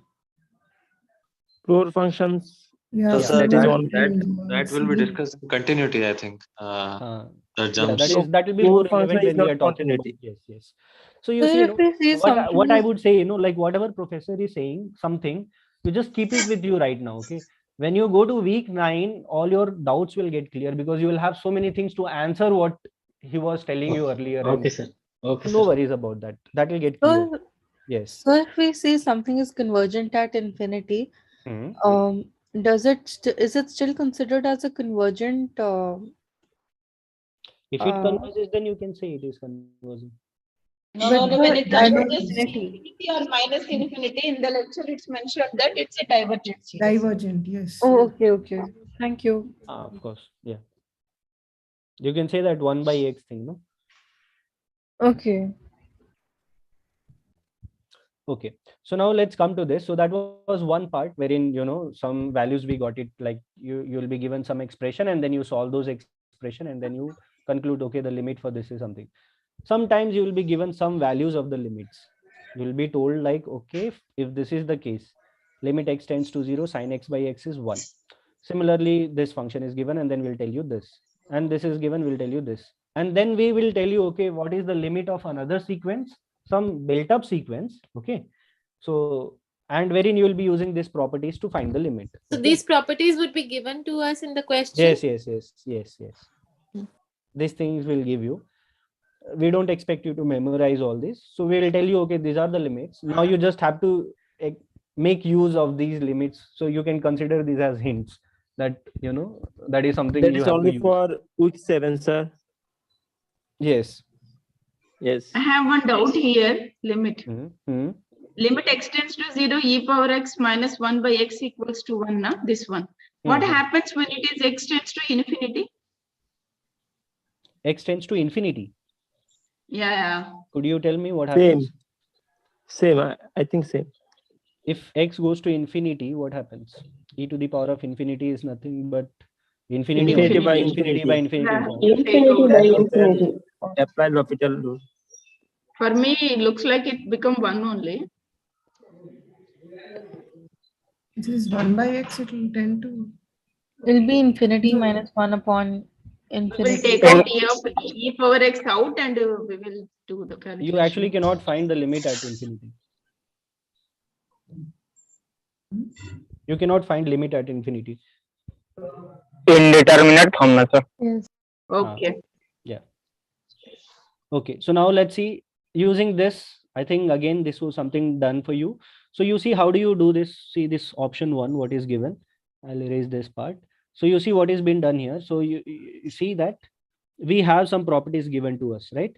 Some limit as x tends to infinity. This is x tends to 0. This is given, right? This function is given.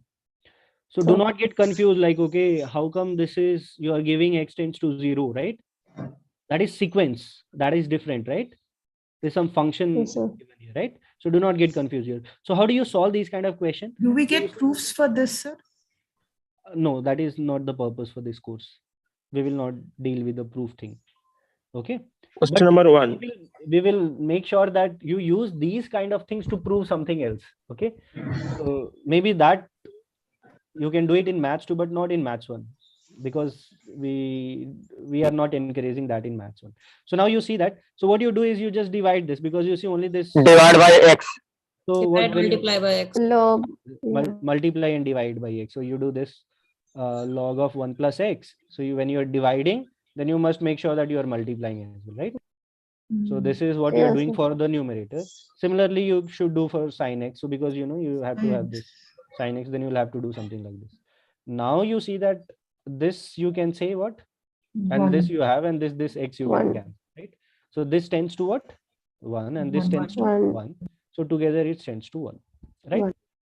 So this is how you can make use of these properties, what will be given, right? So that is something we can do. Now what? Similarly, is this, it says it is not undefined. So that is not right, isn't it? Over here, you see that when we do this sin 5x by x, it's just 1. So if I'll have 5 here, then my thing is done. So I can just give 5 here, right? Yes, What I did was just multiplied and divided with 5. Multiplied and divided. So this will tend to what? 1. So I'll be left 1. with 1. 5 is 5. Hello, sir. 5, yes. how much time taken for revision? I think it's almost done. No worries. After this, Okay. yes. So likewise, you can do for all, right? So that is something you can do. Sir, I want to ask a question in activity 7.4, question Sir, number in 1. this one, I'll come there. Sir, could you go back to the 5x one and explain again, please? This one? Yeah, how did we get the 5? Okay, so this is sine Option 5x by Yes. x. So now if I multiply and divide by 5, so what do I get? So this turns out to be 5 sine 5x divided by 5x. This is something you Okay, get. this quantity is 1. Yeah. Okay. Okay, so And this the goes same, to 1 and but then option 5 would not be the same, right? right. So you Sir, can. would you be sharing the recording for this lecture? Yeah, you get for all the So things. I mean, you will have So it. You will have it in your YouTube, calendar. you will. So instead of sine 5x, it is 2x. Then the value will be the same. Sine Yes. 2x. Then you have to multiply and divide by 2. Multiply by 2x. 2. Then it will become 2 at that point of time. So you mean to say sine 2x by 2? 2x? Yes, sir. Yes. Yes. This will still tend to 1. 1. Sir, that option is incorrect, right? 1 by 5, 1. This one, the only which is marked in dark is correct. Yes. Only the dark ones are correct. Correct, yes. Okay, so now let's go. This thing you can again solve. Sir, graded Yes. assignment 6, I think question is wrong. Okay. Because we'll see. numerator is bigger than denominator. So when I substitute L'Hopital, then that will be stands to infinity. Okay, I'll come to that. So if you can wait for some more time, I'll take you to the graded assignments. Okay. Let's finish this because we are struggling from that time to finish this revision. This is not happening. Okay, sir. So let's finish this off and then we can go with all that. No problem. Okay. So now you see that what are we talking now? We are talking about the limits, right? So again, let's tell me just graphically, okay? Does limit exist for this function? No, sir. No, sir. No. No, sir. No. I don't know why you say this. No. No, Why? sir. I would say it is. Yes, it exists. It is not It has continuous. no. Yeah. Left hand limit and Continuous, right but hand. the limit exists. I know most of you would go wrong here. That's why I asked. So Limit anyways, exists but not equal, not continuous. no. Again, it is. Limit exists, but it is not continuous. Yes, you're right. So what is that? Continuous. Yeah, it is not continuous, but limit exists. Any of you have doubt on this? Yes, sir. Yes, Sir, sir. does it That- exist? Continuous Because limit, sir? What it's do you not mean going. by continuous limit? Continuous you will learn in the next week. So next session is mine only. So in that Sir, session, suppose we take a function mod x, yes, right? sorry. Sir, we take a function Sir, mod इसको x. थोड़ा explain कर दीजिए, sir. That's what. This function Again, seems to be limit like is mod not- x. So how does the limit exist for I'll this tell you. function? I'll tell you.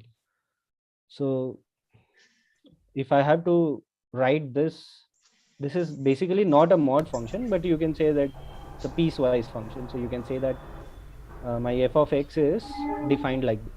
Okay, I'm sorry. My f of x is defined like this. So here,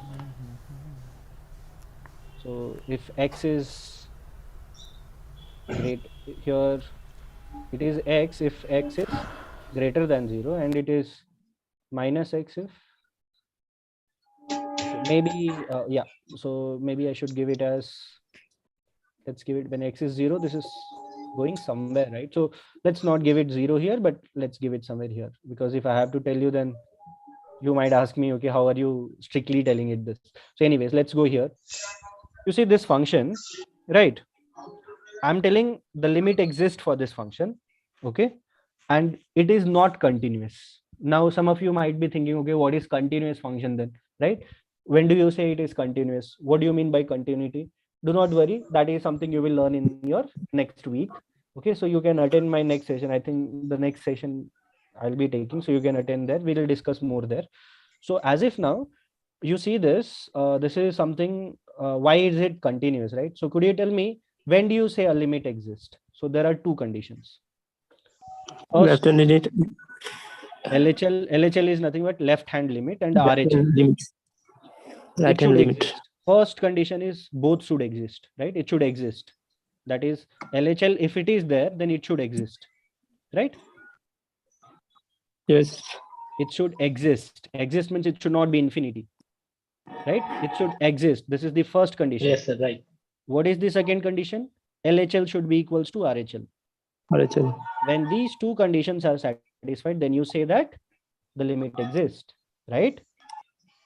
Am I clear? Right, right, sir, right. Yes, sir. So there are two conditions for limit. So do not forget this, because in next session, I'll catch you again. So I will get to know how many of you know this. So let's see this. How many of you can answer this? So now, could you tell me what is LHL for this one? When you approach from left hand side, left hand limit minus x. Sir, what is the Minus point? one. What is left hand at which you are limit? asking? Minus x. Minus one or minus. Minus 1. Of the function you have drawn. Minus infinity to minus 1. Left hand limit. Okay. Zero. Minus infinity to 0. Wait. Zero. Limit x tends to 0 minus f of x. What is the value? This is my LHL. 0. Zero. I think I was asking you wrong question. So, Yes. good that you are on. Sir, is the graph correct? Yes, graph is correct. Sir, how come, suppose x is say -2. Okay, yes, that's right. It's okay. Right? Yeah. Okay. So now what about RHL? Zero. Okay. So this exists, Zero. right? Both of them exist, isn't it? Because this Yes, is not sir. infinity. Yes, sir. And both of them are equal. Yes. Yes, sir. Yes, sir. LHL is equals to RHL. Yes. Yes. Yes, sir. That means So I that can is say the limit exists at 0. Yes, Yes. sir. Yes. So the limit exists at 0, but it is not continuous, right? So now I think you understood. Okay, so could you tell me something wherein, you know, it does not exist and it is something breaking like this? So I'll tell you one example for that. So just take this. Okay, maybe I can give you one example, something like this. A function goes like this. Let's say this is included, and this is okay. This is not included, and the function. Hello, goes. sir. Yes. In f of I x was also this you didn't question, mention that. left hand limit or right hand limit are equals. So when we put x equals to 0, then that will become that is 0. the concept of continuity. We are not bringing in here. Yes. You better So that attend my next session. was- I would tell you that. No, sir. Earlier you were saying that it is not a continuous function. That's why. No. It is. Yeah, it is not a continuous function. F of 0 was not defined. I never defined f of 0. No, there was a circle actually, so that's why it's Circle means it's not Question is. And also in question. equation, I never told that x is lesser than or equal to. There was no equal to. Yes. Right. Okay. Got it. Okay. So now let's see this. This is a function. I don't know. Like, are you with me? Lost? We are with you, sir. Yeah. Lost? Yes, sir. We are with you. We are with you. Sir, Okay, I if you're with lost. me, okay, I stay with me. understood everything else, but the continuous limit, I still didn't get it. Okay, don't worry about it. You attend my next session. I'll be taking. There this won't be class. any questions in the graded, no, sir. On limits. What continuity? Continuity, no questions. Don't worry about it. So you see this, I explained you a condition wherein the graph was something like this, right? Right? And Yes, we proved it that the limit exists at 0, isn't it? We Yes, proved. sir. How did Yeah. we prove it? We first made sure that LHL and RHL exist at that point, right? Existed. And then they Yeah. were equal. These were the only two conditions for limit to exist, right? So now if I Yeah. say this is something like this is 1 and I cannot actually confirm this value, I cannot say this is 2 because it's actually not included. But just for simplicity, let's say some values roughly near to 2. Okay. Roughly near to 2. Okay. So now what? And this is happening. Both of these are happening at, let's say this is at 3. Okay. So now let's say what is my, okay, if looking at this function, could you tell me what is LHL at 3? Okay. So maybe what is limit for this one I'm doing. Okay. So do not get confused. So maybe I can do it here itself. So you see that here I'm saying that limit x tends to 3 from negative side of f of x. Let's say this is graph of this f of x. Could you tell me what is the thing? 1. 1. It's 3. Minus Three, 1. no, not three, it's 1. Yeah, Or it's minus 1. minus Minus 1. Minus 1. Minus Yeah, -1. Limit x tends to So 3, this but one, from how did we positive get? side f of x. Could you tell me what? 2. 2. Roughly 2. It's not 2. Roughly Yeah. two, Cannot sir. say. We cannot Yeah, actually. 2 there is Yeah. no point. Yeah. There is no It's point. not included. Vicky, So sir, now can you please, see this. Sir, can you please tell the value? How did we get -1 and 2? Oh yeah. So you see this, when f of x you take, right? The y value you take. At 3, what is the y value when you are coming from this side? At 3, what is the y value? This one, right? -1. Yes, yes, yes. That is why we gave this. It's not the x value you take. It's f of x, no? So you have to substitute that value and then you get So the ये जब x का value 3 है, -3 है, that So time what that is the -1 value? was not clearly -3, visible. 3. Minus 3. That equals tends to 3. When it tends to 3, then you see sir, that actually, this tends to -1. जब Clear? x का value -3 है, that time what is the value? X का value -3 है तब. -3 के लिए तो you will have it somewhere here, no? Some values you will get it. F. You might, let's say, some values.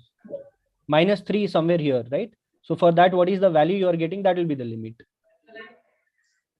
Clear? Okay, sir. Okay.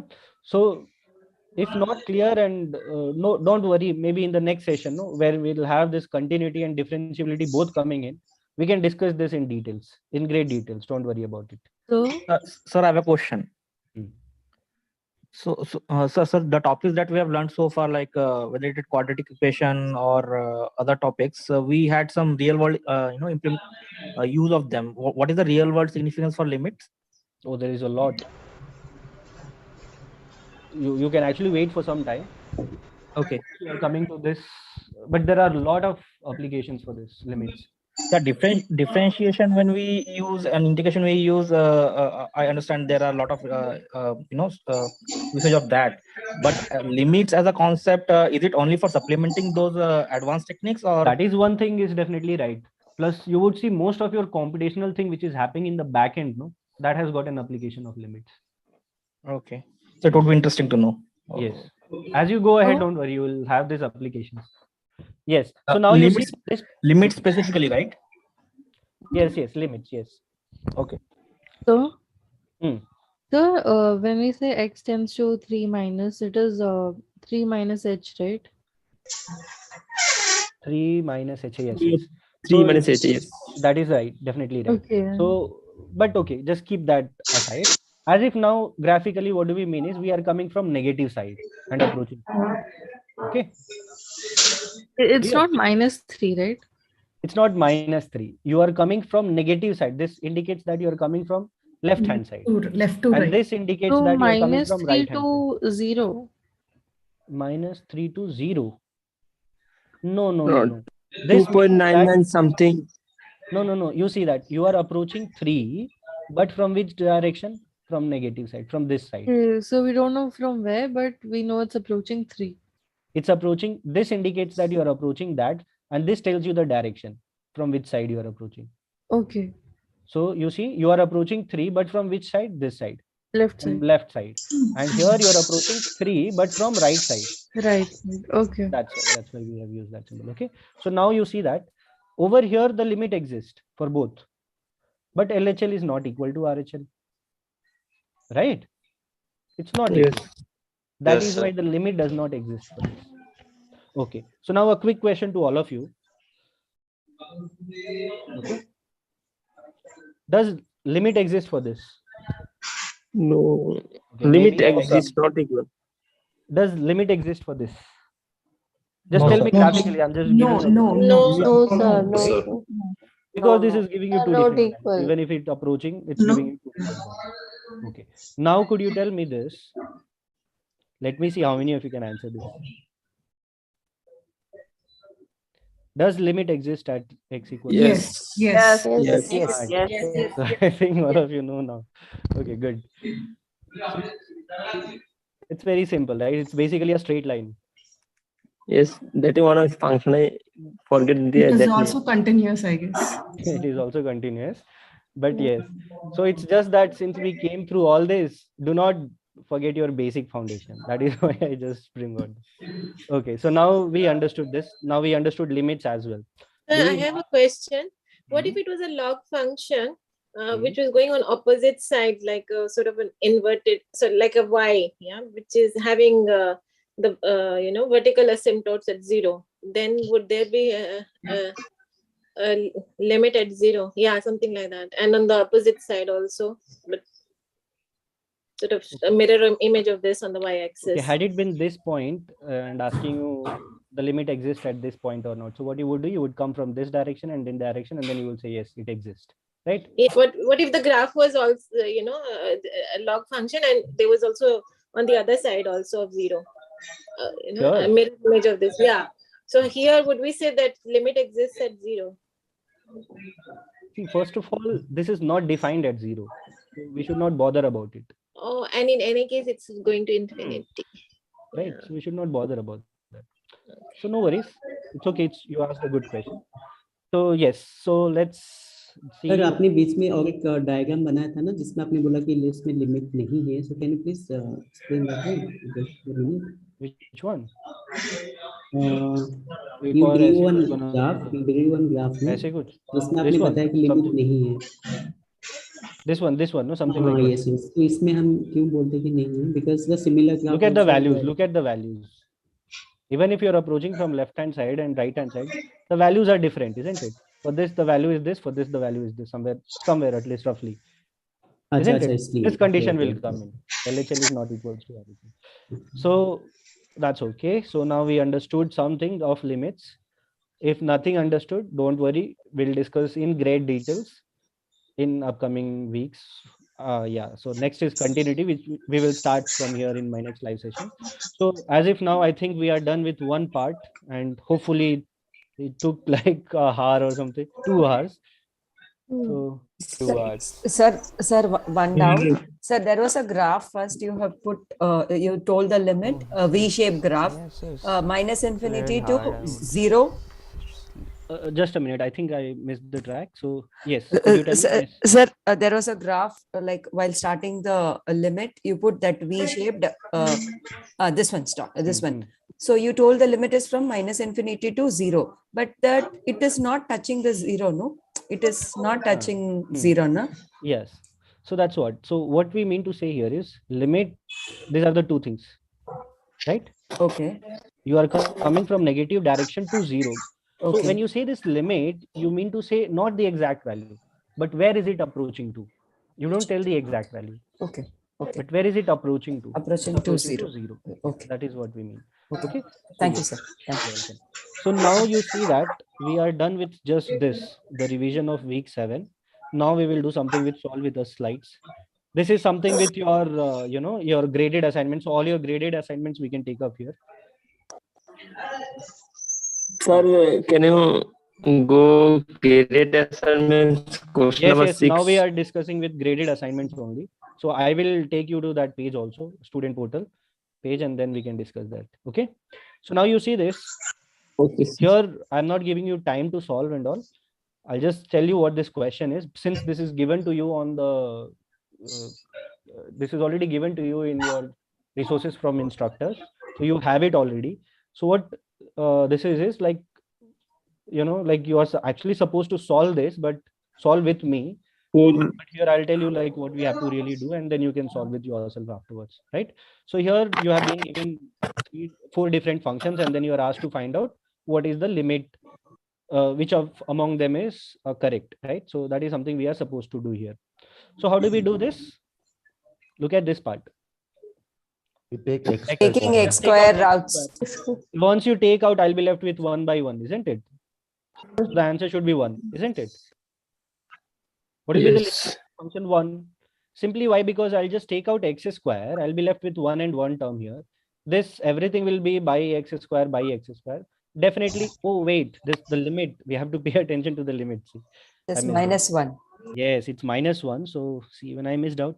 So now you see that this is what we can just simply substitute and see what is happening here.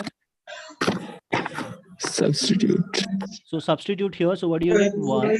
Over here you get minus 3. Minus 12. This will make it what? This makes it 0, right? So denominator is becoming 0. So that means we should do something more here. So what else we can do? Factorize. Factorize and do, sir. Factorize and check. Factorize and check, right? Yes. Okay. Over here, what you will do? Sir, can we do That differentiation? also. That That is zero, no? something you All the don't x know as part a week now. becomes You should at zero. least act like that as if you don't know.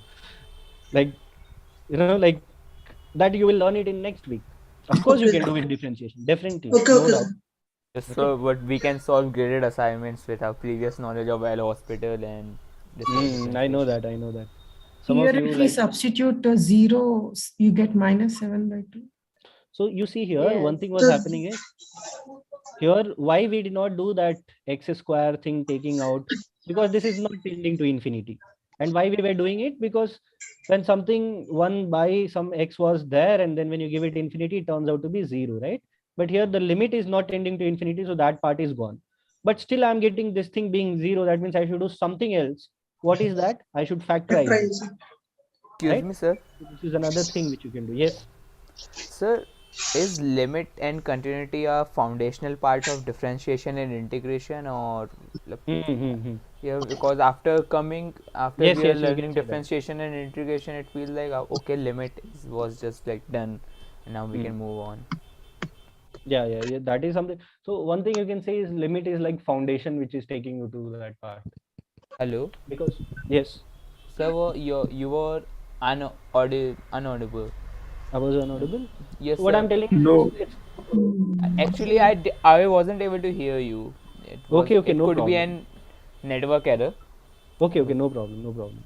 So what I mean to say is, like, of course, this limit is just like a foundation for that part. And some person asked, like, okay, is there any other application? So there are a lot of applications, because Yes, when you sir. do some expansions later on, so yes, as if now you can definitely say once you learn all that thing, no, derivatives and all, but in backend this limits is working out, right? But once you Yes, learn sir. that derivative thing, and then you say like, okay, this is how it has been come, so you'll Yes, appreciate sir, that because better.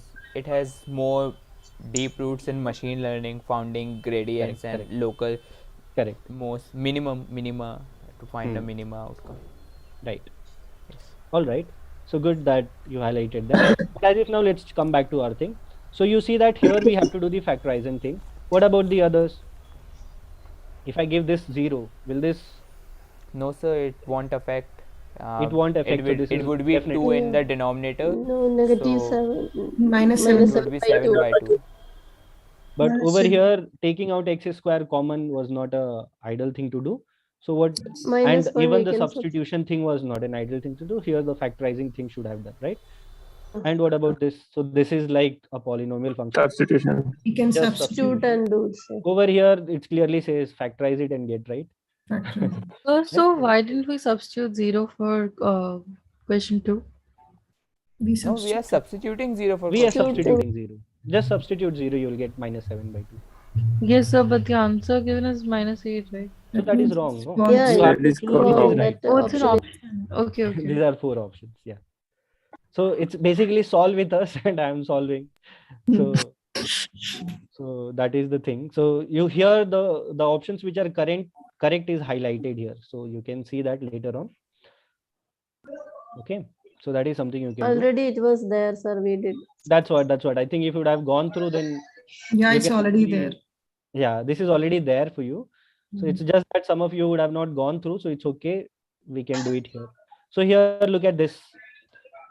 Okay, now this question, I will just simply discuss its option. The limit of a function as x tends to 0, you are approaching this 0, is 1. Is this right? No, wrong. It is approaching what? 0. 0. So this is right, isn't it? Yes. Second one, as x tends to, it's undefined. No, that is also wrong. That's wrong. At fourth, Wrong. okay, here comes the unique. Wrong. So But That is wrong. but that option is wrong. The fifth one. 5 is 6. 5 is correct. At x, it is pi. So here it is unique. Of course, even here it is unique, isn't it? Yes. It's unique everywhere But here. that option they are telling, but not at x is equal to -5. Yeah, so this is wrong. So So you have to 5 pay is attention. right. So 5 is right. Yes. So here what I thought, unique tangent at x equal to pi and I know x what equal you to would have minus thought. pi. This one. Yeah. I know Yes. what you will think. So That's don't what worry. I was asking you in option repeatedly. 4, Yes. I know. it says there is a unique tangent at point x equals to pi, but X equals this to pi. option is wrong because there is always a unique tangent at x equals to any value. Exactly, because see, this is sine function, right? It's a Yes, sir. continuous function.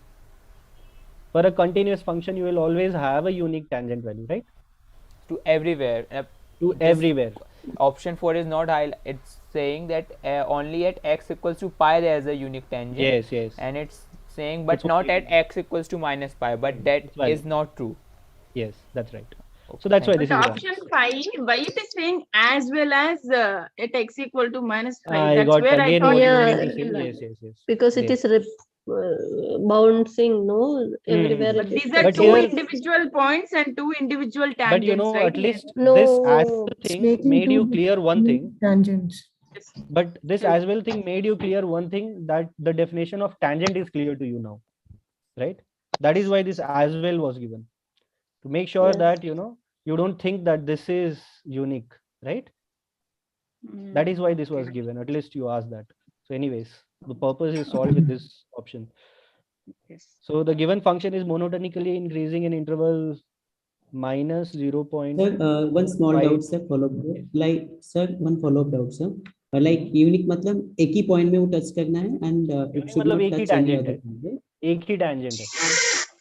नहीं, There's only tangent one तो tangent. जैसे ही मतलब जैसे ही वो एक point पर touch करता है that becomes a tangent, right? Like 1 पाई में टेंजेंट है.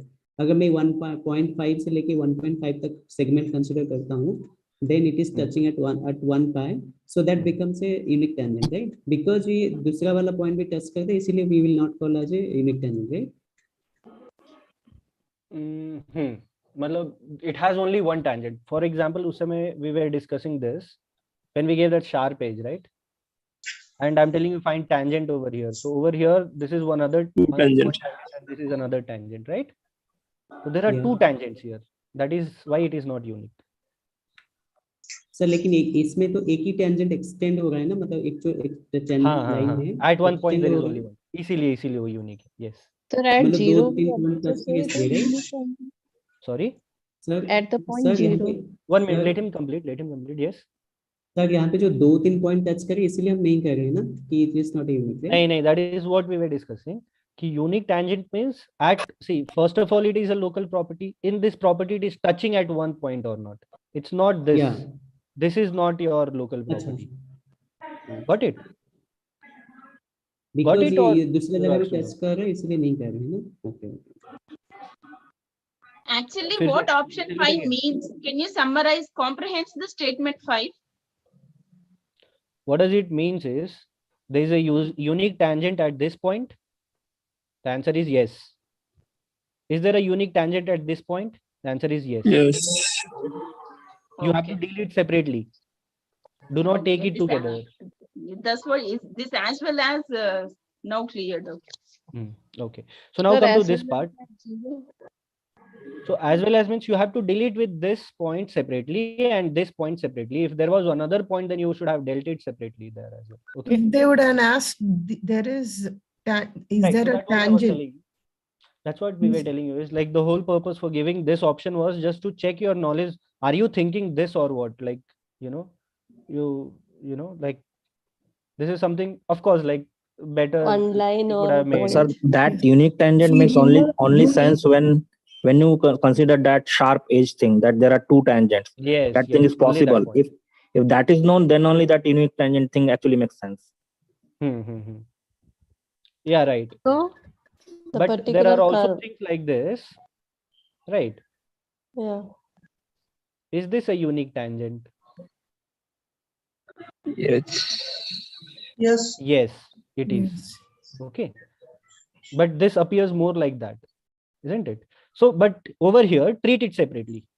Treat it as a separate 2 points. But Okay? what is the difference between unique tangent and tangent? Unique tangent means single tangent at that point. At that point. Yes, yes. Only single.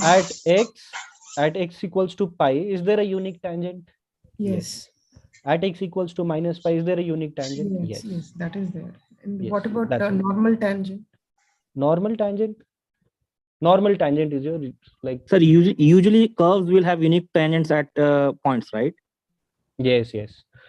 See, like see, you see polynomial functions. It has got unique tangent at all points. Yes. Right? At Yeah. all Yeah. points. But Yeah. look at this one. This is mod x. Is there a unique tangent at this point? No, sir, we can draw many tangents. Yeah. You can draw this one and this one. 2 tangents you can have. Lines It's Oh, not actually but unique. in one of the activity questions, it was written that the sharp point has no tangents. The sharp point has no tangents. That's why it's not. I mean, okay. So you are coming to that part. So see, first of all, if you have multiple tangents, means you first of all you cannot call it as a tangent only, because tangent is unique. Yes, Right? sir. So that is something you can say. If you have multiple tangents at a point, there the tangent does not exist. Okay. Right? So you will not So bring the why concept this of unique tangent. came now? So why this unique word came? Tangent means only at one point. So why this Yeah. unique again? It I makes things literally confusing, confused. sir. This is practice Okay. assignment question. Okay, I get it. And also, Maybe we'll do something with it. apart from even doing a tangent over here, a curve, anywhere else also you can place a tangent in this curve, other than pi. You can have tangent anywhere, and that will be Yes. unique at every place. Okay. Sir, Infinite number of tangents make a curve. Like sir, that. मैं क्या समझा ना इसमें sir? हाँ, मैं समझ गया तुम क्या समझे थे. तुमने सोचा था कि यहाँ इन दोनों को मिला के, and then you thought कि ये यूनिक है क्या ये, right? Yeah, that's the thought that came, that whether ठीक the है. tangent is That unique is for why. both of them, separate for both of them. हाँ. So no problem. ठीक है, we solved it here. Okay, so I should have not erased it, but yeah, this was right, and which another was right? This one. 5. Yeah, tell me about this. This is very obvious, It's right? wrong. It's wrong. Wrong. It is not increasing. Wrong. This is also Continuously. wrong, right? Wrong. Wrong. Yeah. No confusion Is with meant this. by monotonically? Strictly. Strictly. Okay. Strictly. Okay, so we saw that only 2 options were correct. Yes, only 2 options were correct. Now what about option 3? Oh, so many options here. Okay. It is same as last. Yes, this is something we discussed, right? So let's Yes, not. sir. We can do, yeah, simply. Yeah, we this can is do. something we can skip. This question, I think you have it in your graded assignment. Yes. Yes, yes. Done, sir. Done already, right? Because Yes. So already. this is what Not extends done. to infinity I was asking. Here limit Can n you- tends to infinity, na? Can we solve this one, Yes, please? yes. We will solve this. No This problem. is limit n tends to infinity, but for Hmm. e power x minus 1 by x, we have limit x tends to 0 only. Okay, we'll come to that. Okay. You know that 1 by infinity is 0. Isn't it? Yeah, yes. That will Yes, come. sir. That will come here. So this is something given to us. Okay, and this is something we have to find out. Yes. Okay, so how do you solve this? It looks very complex. The first impression will be I won't be able to do. Right? Yes, It's sir. easy Yes. only, but where I struck that limit Sir, x this tends to is a good infinity, e question. power Can x we minus practice 1 it? by That's what x. I'm trying to say. What if you had it something like this? Let's say if I have some functions like this. Here limit x tends to. Now I tell you, okay, find the limit for this. X 1. tends to infinity. Or maybe like only this information was given to you, and now I tell you find the limit for this. How do you do this? Right? So you will do some kind of manipulation. You will bring this, Manipulation, yes. Yes. and you will say, okay, this data is given to me. This is nothing but what this is going to 1, and this will give me 1. Yes. Right? But had it been just simply like this, if I would just simply give you e to the power of minus x by this, then I would have to mention that this is limit x tends to infinity here. Isn't it? No, here it's the same form we got. Limit x tends to infinity, e power x minus 1 by x only there. Okay, so let's discuss this. Maybe we would have gone wrong or something. So let's see this if we have gone wrong or something or not. Okay. Yeah, please. Yes. So let's see that. So maybe like here, yes. So what are we doing is like if you look at this complex expression, right? So let's first identify what all things we can do. So one thing is this log of something is given. Log. So do we have any Yes. identity given somewhere? Yes, I have something. Yes. Log x. Right. So it Log is 1 given plus x. x, but I have 6 by n. That means I must divide 6 this by by 6 by n and divide multiply 6 by n. 6 by n. Right? Yes. Are you with me? Yes. Yes, sir. Now I see Yes, something sir. with e to the power of Yes, something 1 by n. -1, and you see this is Divided 1 by n. So 1 by multiply n. and divide by Multiply 1 1 by n. right? So now again over here I see something. This, do I have some formulas like this? I have. So what is that? Yes. What is that I'm missing? I'm missing what? X factorial to the X power of factorial 1 by x. x or Or 1 by N n, or factorial. maybe like I should or give n factorial or into n n factorial or divided by divided 1 by n, right? Yes. And multiply with same, right? by n. N factorial to the N power of factorial 1 into by n. n. And why did we take 1 by n? So that we can take out this common and they take this as common 1 by n, which turn out to be something like this. Look at the limit here, n tends to infinity. That is something we have to pay attention. And look at over here, what are the things? Pay attention to the limits. Here n tends to 0, 0, infinity, infinity. Let's not bother about this, but let's bother about bringing it at least in this expression what we have. Okay, so let's bother about that. So thinking about that part, I think in the next page it's given. So it says that when we do all that, what I just told you, we did something like that, isn't it? Isn't it? Okay, not here, but here. Yes, sir. Okay. Right, so we did this. Yes. Did we make any mistake here? No, right? No, right, sir. Yes, yes, clear. Everything Anything right, which we correct, missed? sir. No, sir. No. What about this 1 by n? Where is this coming from? Correct only. 1 by n because we need n for Multiplied by the n, sir, at the beginning. multiply Under and root 2. divided n for the property. Under root 2 and pi. Beginning before that we have n. Where did we get this from? Like we are multiplying 1 by n, but where are So we? we are multiplying and dividing by n on under root 2 and pi, right? It has Oh, yes, it is yes. preceded by n. Correct only. So Correct formula only. was- It's all the G. Formula Correct only. given. Okay. Formula According बनाने to the formula, we have made that arrangement. Yes, Sir, yes. no worries. It's just that we have made the Excuse me, arrangement. sir. Yes. Sir, in this question, in the above identity, log 1 plus x divided by x, when x goes to 0 is 1. Yes. This one? No, sir, the first one. Log.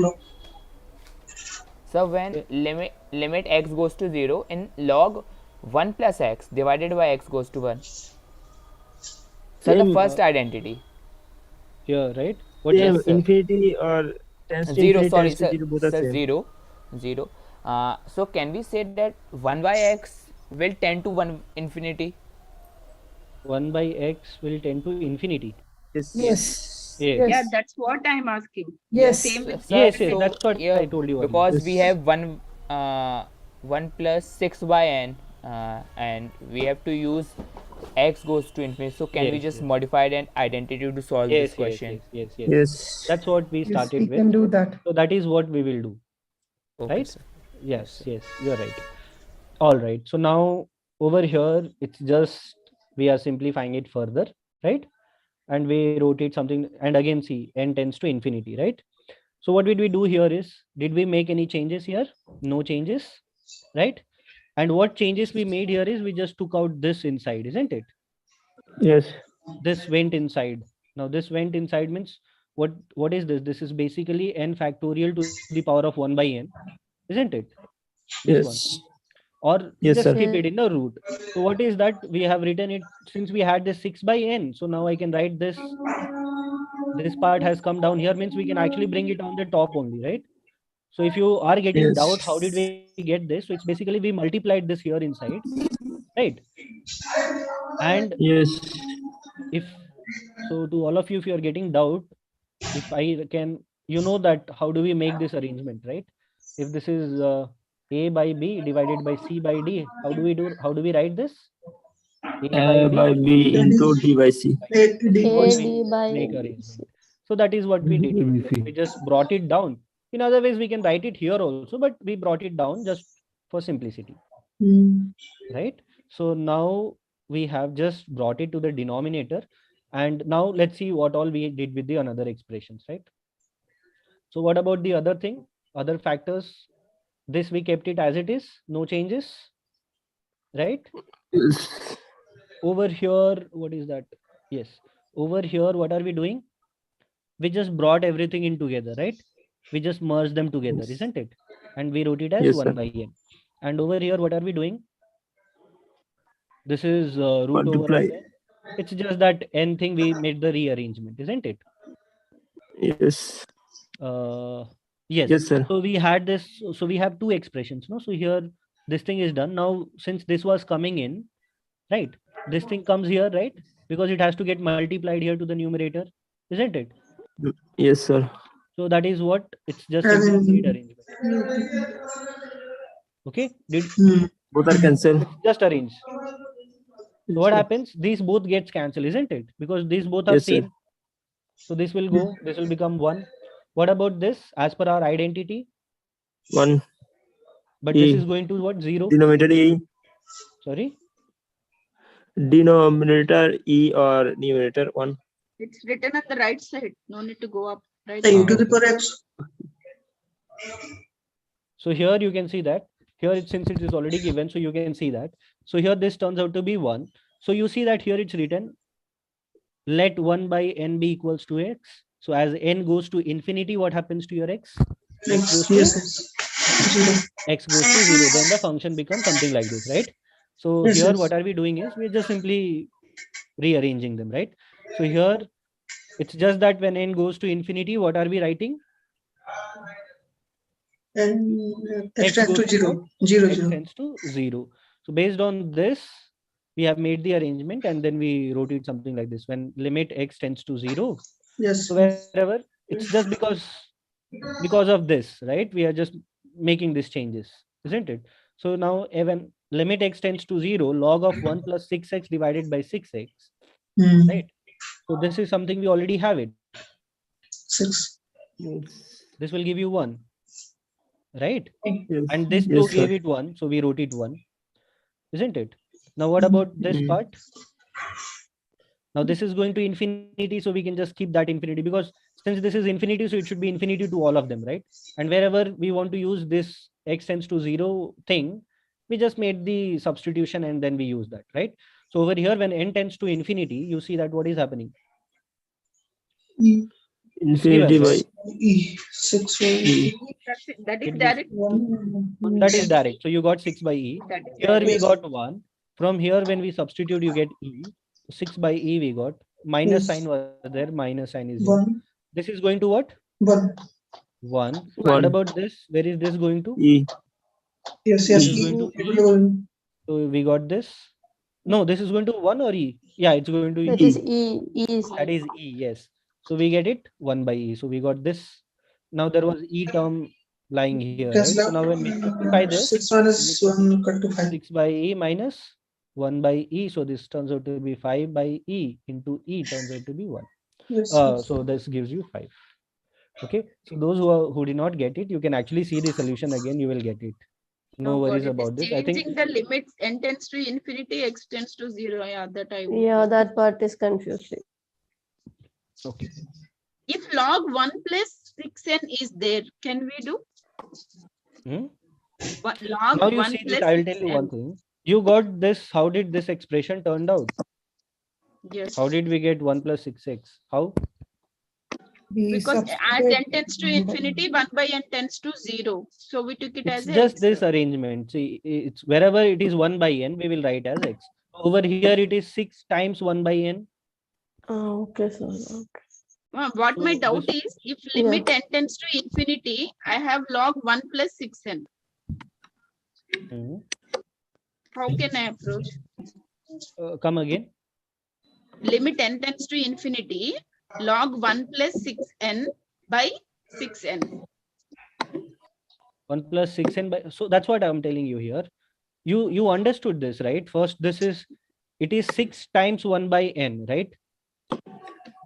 So this, what Yes, I'm this making. one I understood. This one I understood. If Okay, in so place of 6 I by will tell n, you if then. 6 I'll n tell you. is I'll tell there. you. Okay. So what are you doing is, instead of n, you are writing in terms of x, right? So when n was going to your infinity, where does your x goes to? X goes to 0. 0. Right?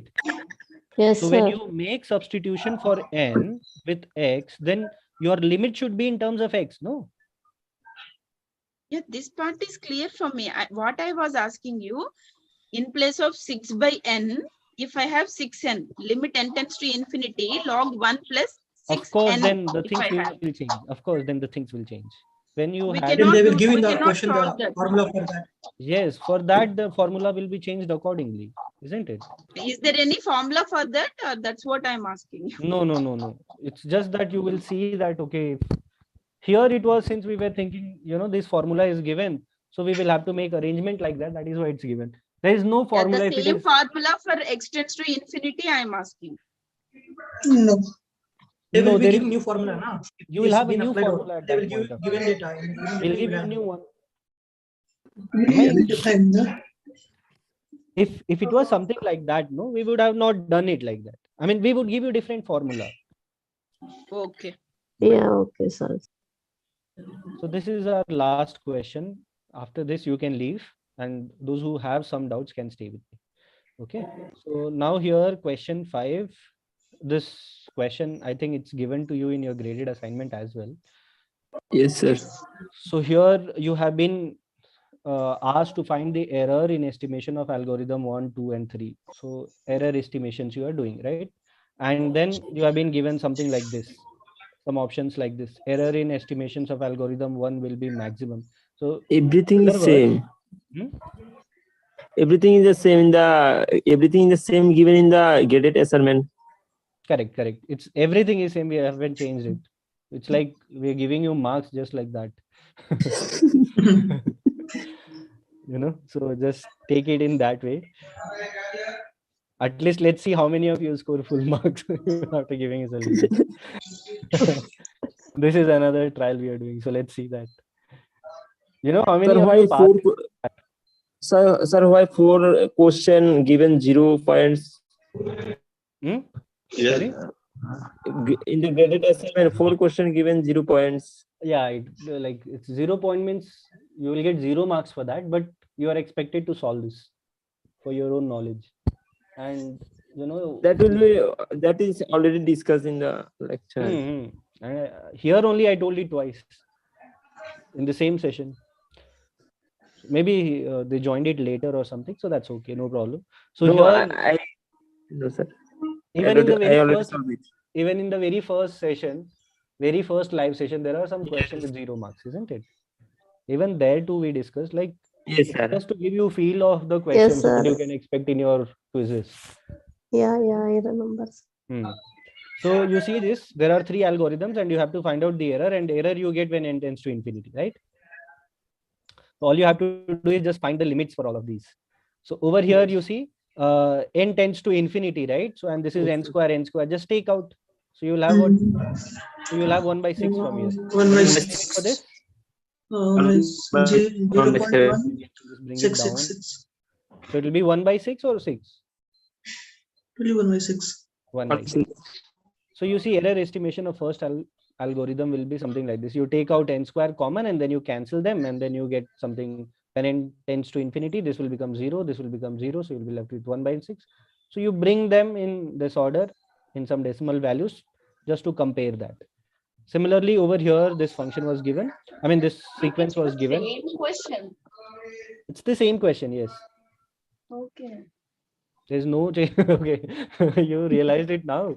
So it's no changes. Everything same, but we want to see how many of you score full marks, even if the solution is given. Okay. Sir, you were saying something about quiz 1. How many passed? The solutions are correct, right, sir?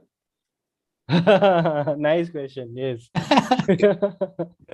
Yeah, there is no error here, I guess. The option will be changed now for all. Options are changed in that in graded assignment. Yes. Okay, but at least this will give you a hint how to solve this. All right.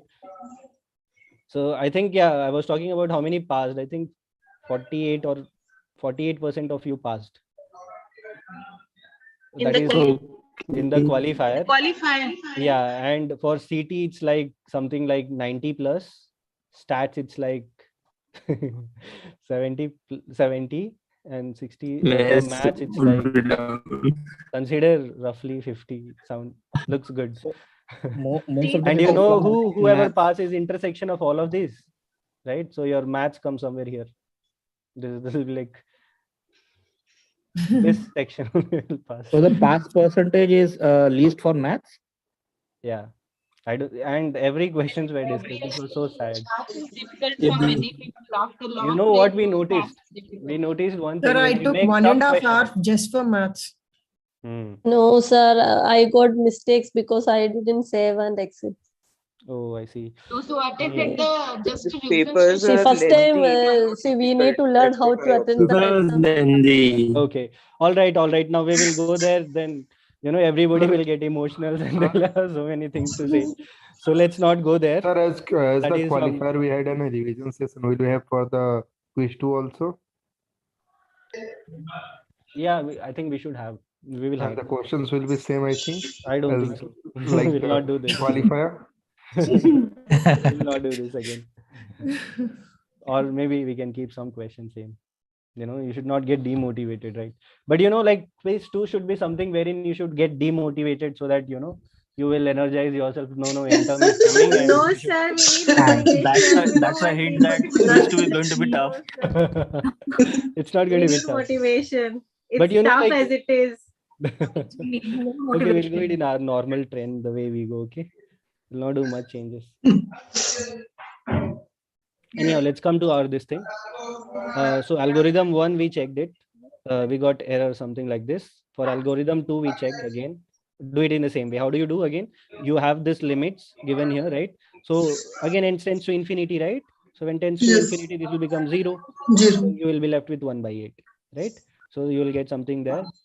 Over here, what you have to do is, just because you see that e to the power of infinity is infinity, e to the power of minus infinity is 0. Zero. What I have to bring, what I have to do is I have to bring this in this format, right? Yes, sir. So that is what it is done here. So this will go now where? To 0. So you will left with 1/7.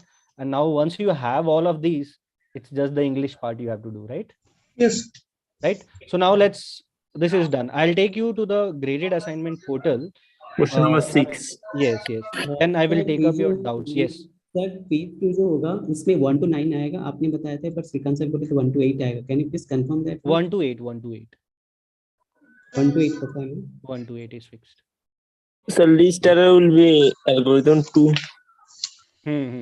Once you get that value, no, you can make that conclusions, right? Once you get those values, you're right, definitely. For the conversations, that's why I asked. Yeah, you got to do confirmation. One is like you have given a written document saying that this is the answer, and another No, thing sir, I'm already done, sir. Graded assignment. You're already done. Okay, great. That's Yes, great. sir. That's why I am asking question number 6. Oh, I see. So let me check. I don't know. Is my screen visible? No, right? No. Sir. No. No. Okay. Okay, now it should be. Just give me a minute. Yes. Is it visible now? Yes, sir. Fine, sir. Okay, so let's go to this. So maybe I can go it in the order, and then who wants to leave can leave. Then I can take up, as I promised, those activity questions, and then we'll see if we can do something with week 6. But I feel like some of you are struggling with week 6. Yes, sir. Yes, sir.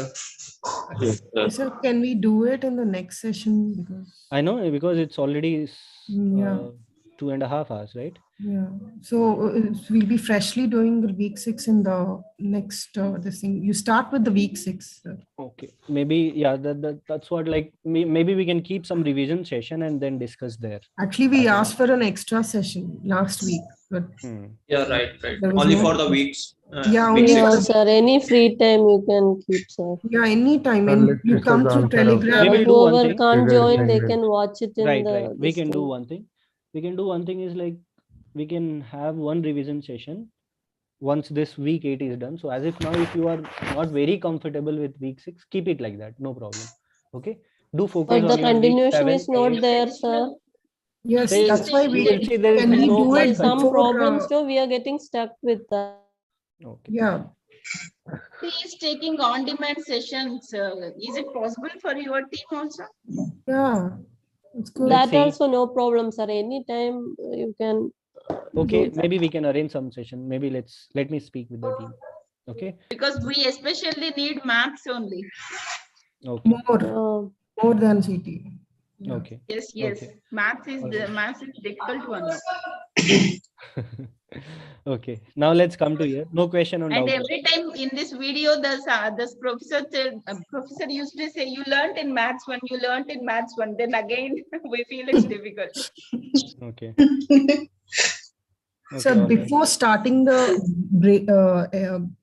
week 8, we need a session for week 6, sir. I get it. So maybe on week 8, right? So week Before 8, week 8 so starts. that's our session is on Friday. Yeah. So maybe Anywhere on Thursday. Thursday, anytime you can. Morning would be fine. okay. Let me speak to the team once. Actually, when it comes to the maths, these videos are not sufficient. Actually, to Even I learn felt the same. Even I felt the same. I spent Because- almost 4 to 5 hours time in YouTube to Yes. solve the limit. Because this video Yeah. content is not at all sufficient. Sufficient, to not at solve all the questions. sufficient. Okay. Limit That's is what we need the support to refresh the basics. class 12. You should add more videos on solving and understanding. Yeah. Then like I there think comes I think conceptual understanding is missing there. So there is a huge gap between the assignments and the content available on the videos. So Right. what happens now, whenever we are trying to solve the graded assignments, then doubts are getting piled up because the fundamental concepts are not being built up in the beginning. So you are requested, so maybe in the when you're planning for the extra session, na, so kindly cover up the fundamental conceptual understanding. These So that videos will are help. perfect for the Yeah, just sir. plus It's 2 not passed out sufficient to and do the Okay. activity also.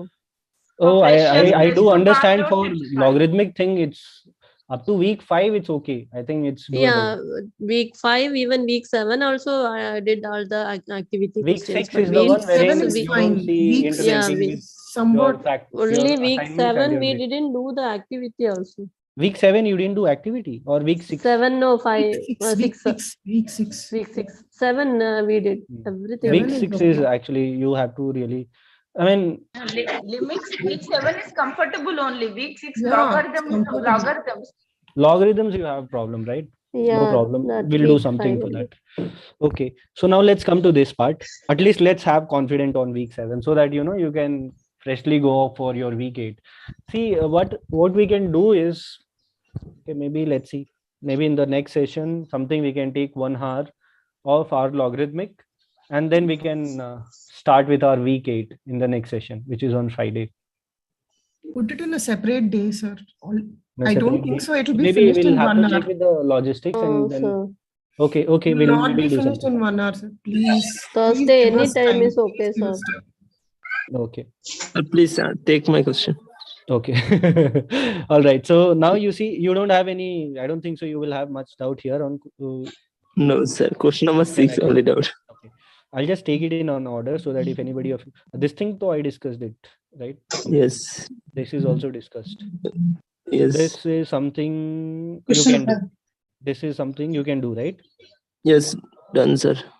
Any doubt here? No doubt, right? No, sir. No, sir. You just have to, just draw 2 graphs, one increasing and decreasing, and then make sure they intersect, and then you draw the conclusions from. Got it, sir. But question number 6, look at this. Numerator is greater than denominator. So answer will be infinity. No, actually we have to evaluate it. Yes. Cross. I mean, just multiply, cross multiply, do something. It will be Yes, answer. right. Just do something like that, right? Just simplify that, and then. That 12 and square common and q will get denominator. cancelled. Okay. Don't tell now. Complete thing. Okay, Right? sir. So yeah, it's just that you see when one method doesn't work out, try out different. You just have to make sure that. I am trying Peter also, but not work. Actually, See, question number 7 is difficult than question number 6. okay. I had to take use of graph to find out the answer of question number 7. Okay. Again, here this could be done with your limit.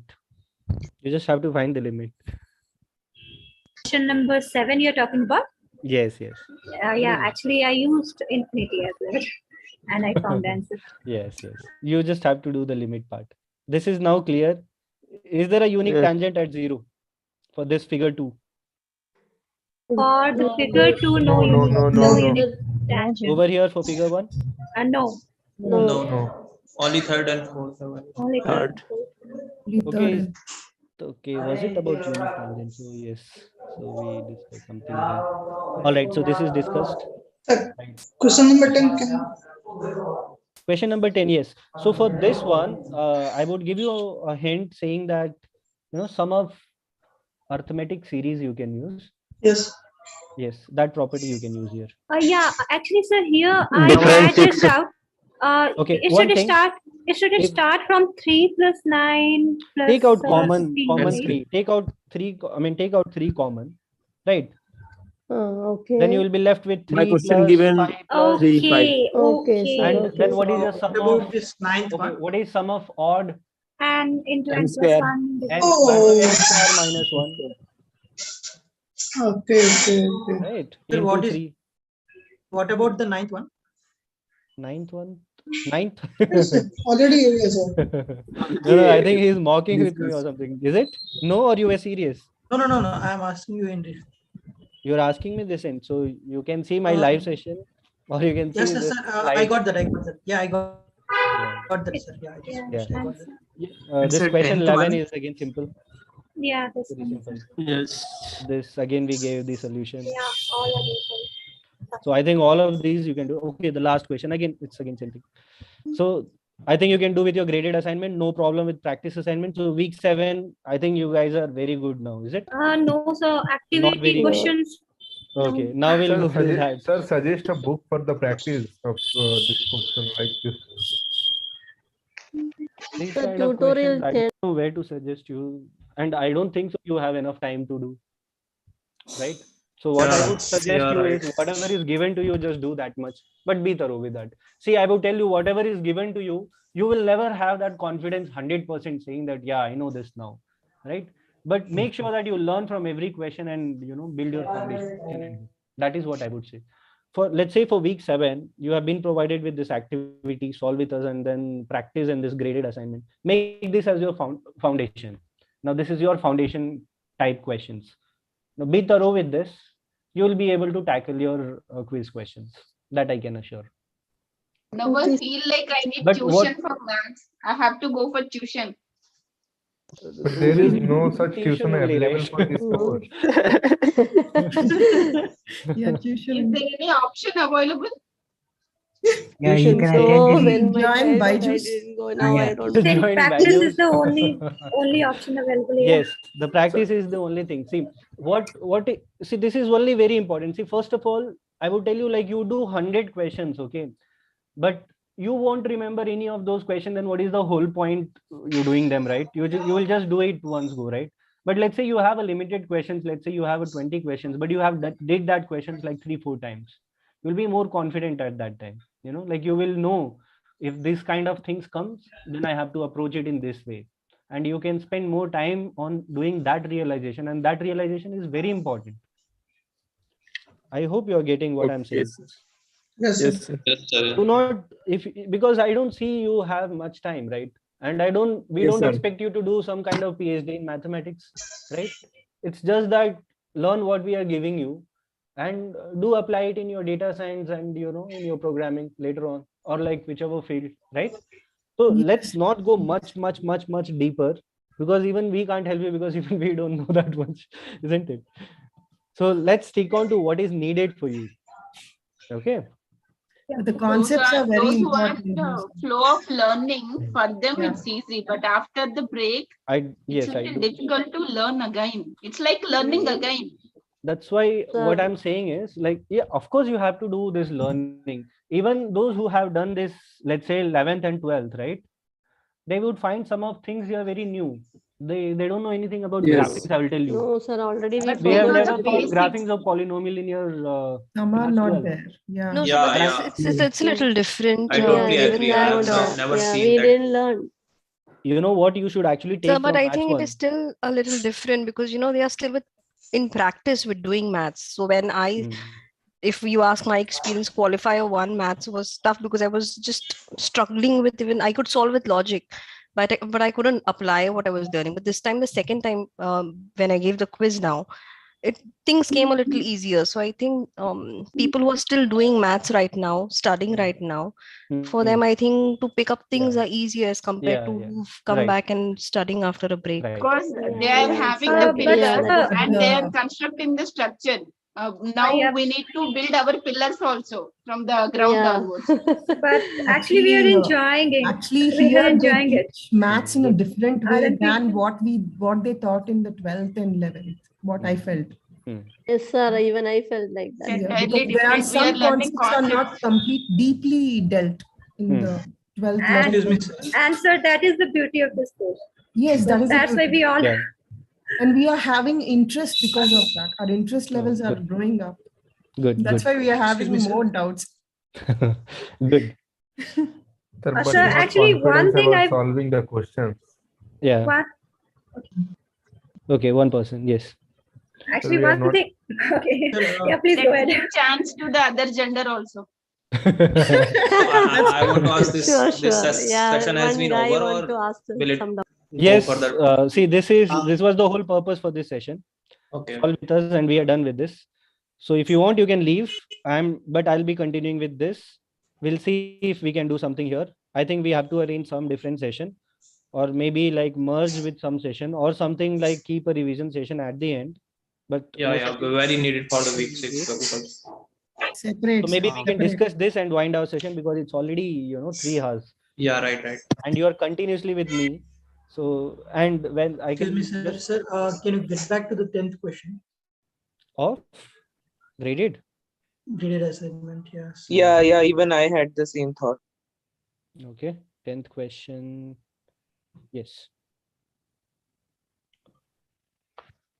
So for this, what you have to do is just take out 3 common. You will be left with what? You will be left with an odd sequences, odd numbers, odd natural numbers, except 1. Okay, sir. Right? Except 1. 2n minus 1 by n square. So 2n minus 1. Your end sequence will be 2n minus 1, right? When you take out 3 common from the numerator, right? What will be your first term? Your first term will be 3, then it will be 5, then it will be 7. But what are your odd numbers? Odd number starts with 1. So it should be 1, 3, 5, 7. What is sum of odd natural numbers? N square. So from n square, if you subtract 1, then you will get the sum for that. Okay. I cannot tell more than this. I've told you twice. Yeah. I gave you almost 3 steps for finding that answer. Those who have already solved it, they must be like, this guy has given answers. Hi, sir, about this question, there are, it shows 0 points there. Is that, 0 is not included. Error. No, but there are certain questions which have 0 points, right? So 0 points. Yeah, if you go to question 8, it shows 0 points. Yeah. So if you go down, they're asking you tangent at 0, 0. No. The marks for this. So if you scroll down a bit. Oh yeah, you're asking for this marks. I don't know why all of you have so many confusions on this. 0 points means it's no marks. We are not giving marks for this, but this is essential to build your concept. Oh, okay. Achha. Okay. Okay. So you do solve them because you might not be able to solve some other questions once you don't know this, but this is definitely going to be helpful for some or the other way. Okay, so now I think we are done with this. Let's go with our activity questions and then wind up our session, and we can do something on week 8. I think, I don't know if Amruta is here. Amruta, are you here? She left already. She thought like a logarithm will be done. So she was asking this on from grade point of time. So, but anyways, let's see. So we can do this logarithm part sometime later. So, all right. So here, no doubt on first level, first lecture. Activity, I'm on activity week 7. Okay. Am I audible? Yes, Yes, sir. Yes, sir. sir. You are audible, sir. Yes, yes. All right. So stop me wherever you have doubt. So sorry, sir, can I interrupt you for a minute? Mhm. Because I have to still do week 7. So I would want to log off because I have to see this current video all over again. But I just wanted a little guidance for you. I'm still on week 6. But it's not been easy because of, because brain just like brain fog, and also I'm not some as I get stuck and when things don't make sense. So it's going a little slow for me. So do you suggest if I could, I've seen 4 videos of week 6. So do you think if I stop week 6 and I start with week 7, will I be Yes. able to? Yes, do that. Okay, because I did not want to miss any of the practice assignments anymore. How are you now? Better. Even family is doing better, touch wood. But just getting back to normal, trying to get back to normal schedule. Okay. Sir, can we get somewhere Thank you, get sir. the solutions of activity questions? Solution we don't provide for activity. That is something you can do in among yourself. So here, so Archana, what you can do right now is I would suggest like watch that week 5, at least if you are good with week 5. Week 5 I've done, sir. I been trying to do it little by little. I'm stuck on week 6 because I've been facing this issue now in this week that when I'm trying to see, but at times it gets difficult. Maybe I see it multiple times and then I move ahead. But I've just done 4 videos, and my tutorials and everything is left. Okay. So I can stop that, pause there, and I can start week 7. Yes, definitely you can do. Okay. Okay, so that you can do, but again we are taking this one session will be taking on logarithm, so try joining that, or you can see that videos afterwards in No, I will try join. Let's see how till tomorrow goes for week 7. Then I will of course go back and complete my week 6 as well. Yes, week 7. For week 7, just I mean if you don't have much time, what I would suggest is just go through the tutorial videos, then go with this thing, solve with us. Okay. Then try your activity questions, practice, then graded, or you can go with your practice and then solve your activity and then graded. And I think graded we have already discussed all of them. Right. You should not have any problem. But I think I'll just see the lecture videos, and I mean I could understand few things I couldn't because I've not seen the videos. I think I'll watch the videos, and if I watch the session all over again, a lot of things I hope will make sense to me. Short of time, it's better to watch tutorial videos. Those are enough. Yeah. For week 7. Okay, because I'm also Sandhya, I'm also getting back after a break, so I've forgotten. I don't remember anything about limits. So I think that's why I thought I should go through the videos to just get better understanding. Yeah. Okay, so you see so if you just have a time, quick but question. Sir, in week 7. Yes. Now we'll come to our activity questions. Sir, in week 7. Before you Thank go you there, so much for your help, sir, and your guidance. Thank you. Yeah, you're welcome. You're most So welcome. 7 activity questions. 7.211. Question number 11. Okay, we'll go in the order. Okay. So in the first lecture, before you go there, just a quick question. Can you entertain me for a second, sir? Yeah. I saw that these videos are live streamed on YouTube, and might be a stupid question, but where do I find the recording of this video? If you could guide me, please. You need in your calendar. You have the link. You will get a. Okay. Thank you. Okay. Yeah, you're welcome. So now you see that I guess you don't have doubt here in. Sir, can I ask a question? Go ahead. Sir, week 7 I think there are 2 revision videos which are approx 1 hour each. I am still on week 6, so can I skip that and just go to the main video? Yes. Even to you, Archana, you can actually see that revision videos. Revision which one, sir? Of week 7, there is a revision videos. It's 1 hour. Yeah, 1 hour video. You can just watch that. Okay, I thought it is revision of maths one. I've not seen it. I assumed. You can watch that. That is helpful. That will help you. Okay, thank you so much. In fact, I feel that will help you a lot. Sir, which revision video is that? In week 7, you will get that revision videos. It summarizes week 7? Week 7, yes. At least just after the tutorial. Just before the tutorial. You can see that video and attempt questions. because it's the same thing Prof has done. For Sure, Prof, sir. you can see, like, he might have done some questions. You can just quickly go through those questions and do try to solve by yourself. If you will be able to solve by yourself, no need to see the video also. You can actually skip that part, right? So there is only Sure, I'll do one that. revision video, right? Hmm? So there is only one revision video, right? There is only one revision video, and it's for 1 hour, some minutes, like 10 minutes or Yes, something. sir. I think एक tutorial में भी है, एक starting video भी है और एक शायद tutorial में भी है. Oh, Not sure, but I think because I just. No, I think in the I just starting one opened is it. maths one. See here. You can see my screen, right? Yeah. You see here this revision video. Okay, that's the only one, right? Yeah, that's. If we do it, then it is sufficient. And yeah, watch this and watch these Okay. tutorial videos. These are short videos. Okay. Okay. Okay. Okay, sir. This will Thank help. you. And after there this, is go with a- this, solve with instructors here. Here, you know, they have given you like hints. No, not this. Sorry, where is it? Yeah, I guess this only. Yeah, this is only this. On top. Yes, this only. You can actually go with this. Sir, I have a request to make. Hmm? Sir, maths की दो classes.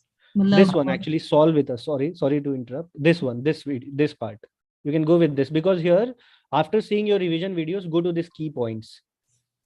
Go through the key points. Start attempting these questions. Okay, sir. Once you do this, go with your practice assignments. Revision videos, tutorial videos. This is the sequence. Okay, go with the revision videos, tutorial videos. Go with your solve with us. Then go with your practice assignments. And then come to your activity. Then go to grade it. This will help you. This sequence will help you for this week at least. Thank you, sir. Yeah. So yes, now let's go back to our activity. This time there is no solution for the practice assignment one. There is. It's provided. Yeah. Sir, can I request something? Sir week में जो 3 classes होते हैं maths के, 2 ऐसे times पे है कि office hours पढ़ते हैं, like 8 to 10 and 4 to 6, like this one.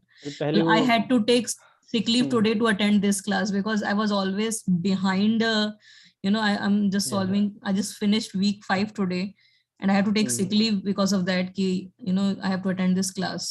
Because in office it is very difficult to attend it. So can you please move from, after quiz to, can you move week 9, 10, 11, 12, these videos to some other time when it is little. Yeah. So maybe we can see that something happening, but like earlier in the morning, it was from, I guess, 9 to 11. We shifted it to 10. I mean, 8 to 10. I can only attend for an hour. Then I have to leave for office. Yeah, I get it. 8 to 9 I attend. Then I have to leave. I have to rush for office. Right. I get Same, it. Again, it's and very then difficult. If it like stats has moved his class from 8 to 10 today. So can some other day this math class can be moved? Okay, let me Because see. I also want to attend. मतलब आप लोग इतने अच्छे से पढ़ाते हो, but मैं उसका फायदा नहीं उठा पा रही हूँ because मैं already video नहीं देख पा रही हूँ because I'm in job. And ये videos भी देखना 2-3 घंटे का, और हफ्ते के 3 videos, it's very difficult. So if that can be done, then live session is always good.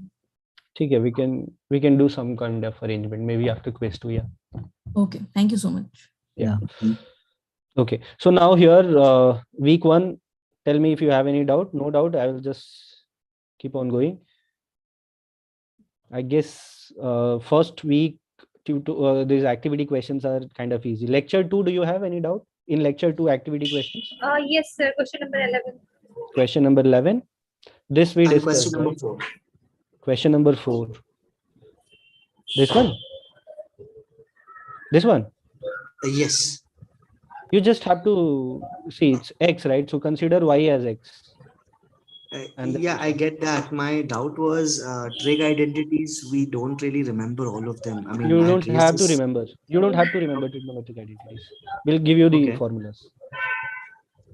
Okay.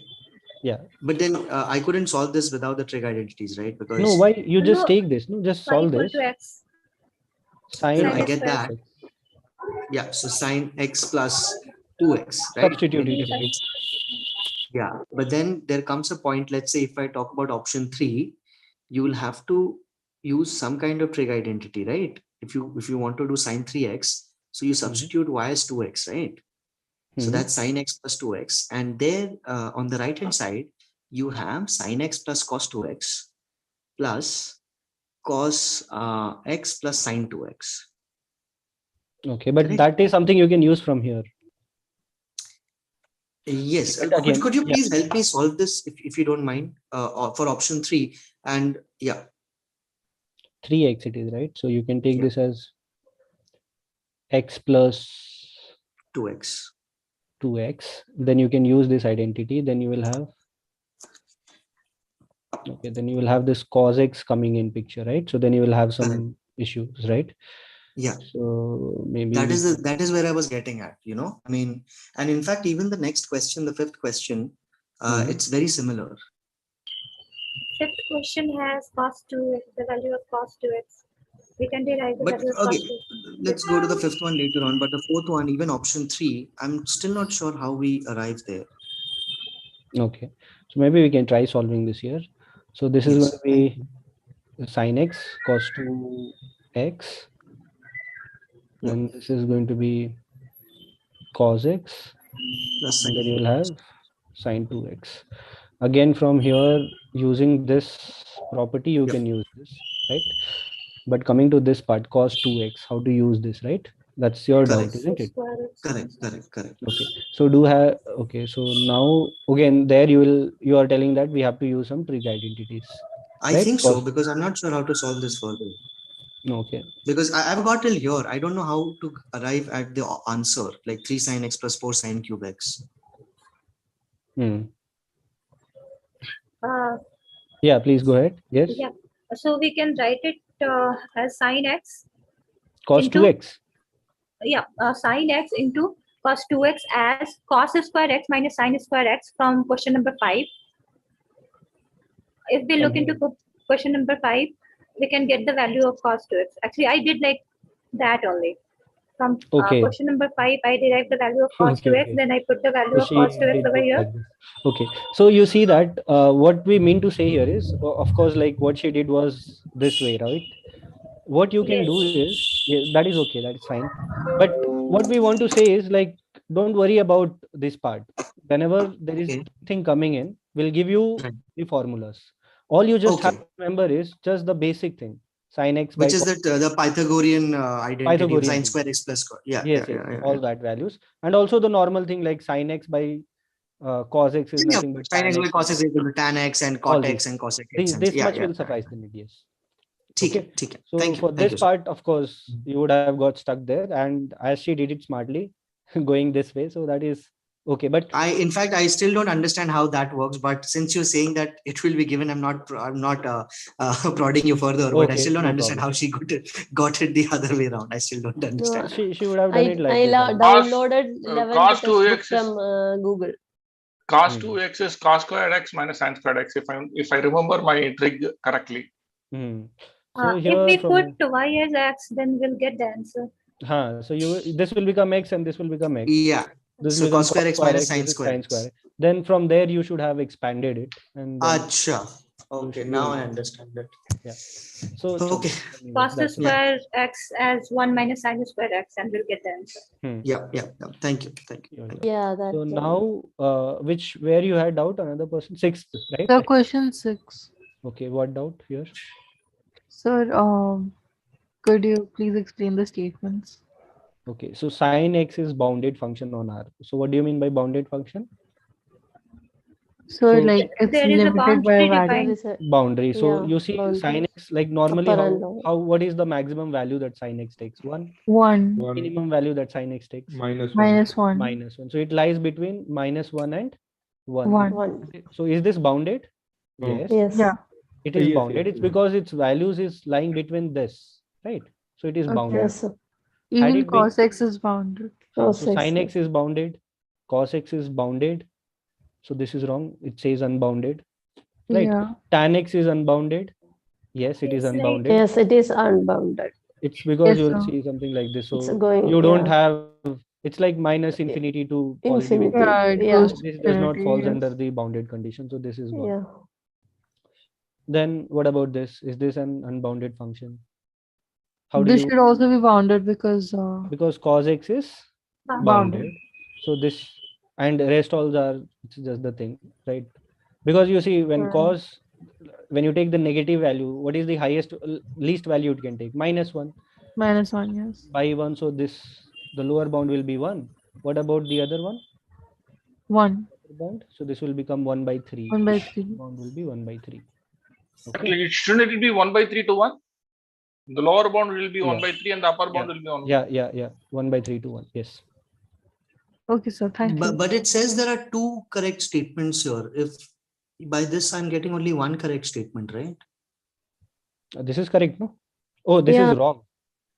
That is wrong, no? So answer is 2. Like which of the correct? Answer should be 1.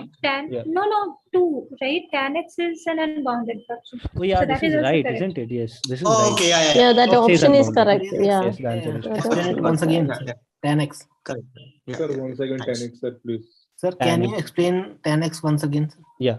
So what happens? What is tan x bounded? No, it is unbounded, sir. It is unbounded. So it is saying no, tan x is unbounded function. It's not saying bounded, right? So this is right statement. Okay. Yeah. Chalo. So now that is done. This is done. So any other thing? Question number 11. Question 11. Yes. So here this is like, you see this is composition function, right? So what is your f of x? Yeah. F of x is x. So now instead of you do x, f of x. Instead x of by x of x, a. I'll have to put x divided by Then x by simply 8. substitute it. Then you get what? X instead of x, you will write this. X by x plus a divided by 3. X plus a. Plus So a. won't it be x upon x plus a upon x plus a plus a? Sorry? Sir, I think the 3 shouldn't be there because it's the f of x. So x will be substituted by x divided by Sir, you are doing f of x or f of x? F of x. Yeah, you're substituting the f of x to Yes. f of x. This is what I did. Like here, I'm So this substituting. is what I did, but I got a wrong answer. So Okay, let's see. So this is what you're getting, right? You understood till here? Yes. Yes, sir. Now after this, what can we do? Now you see here there's x divided by x plus. 3x. Okay. So I can write this as x plus a divided by 3x plus 9x plus 9. Wait. This can be written as this was 9 or a, sorry, this is It was a. 4. It's a. So this is ax plus a square divided by x plus. That a. is No, 4. it's 4. It's not 4. A. A is 4. Oh, sorry, this is 4. I'm Yeah, sorry. it's 4. So this is 4. Okay, this is 4, right? So 4x, then this is going to be 4a, Yes. right? So now what? No, 4a. Yeah, this thing and this thing gets cancelled, right? So I'll be left with x by Divided by 7x plus 4. 7x, right? Is it 7x plus 4a? 4a, yes, right. Oh, wait. I think I have made somewhere wrong. No. Or it Actually, could be this is what I also got.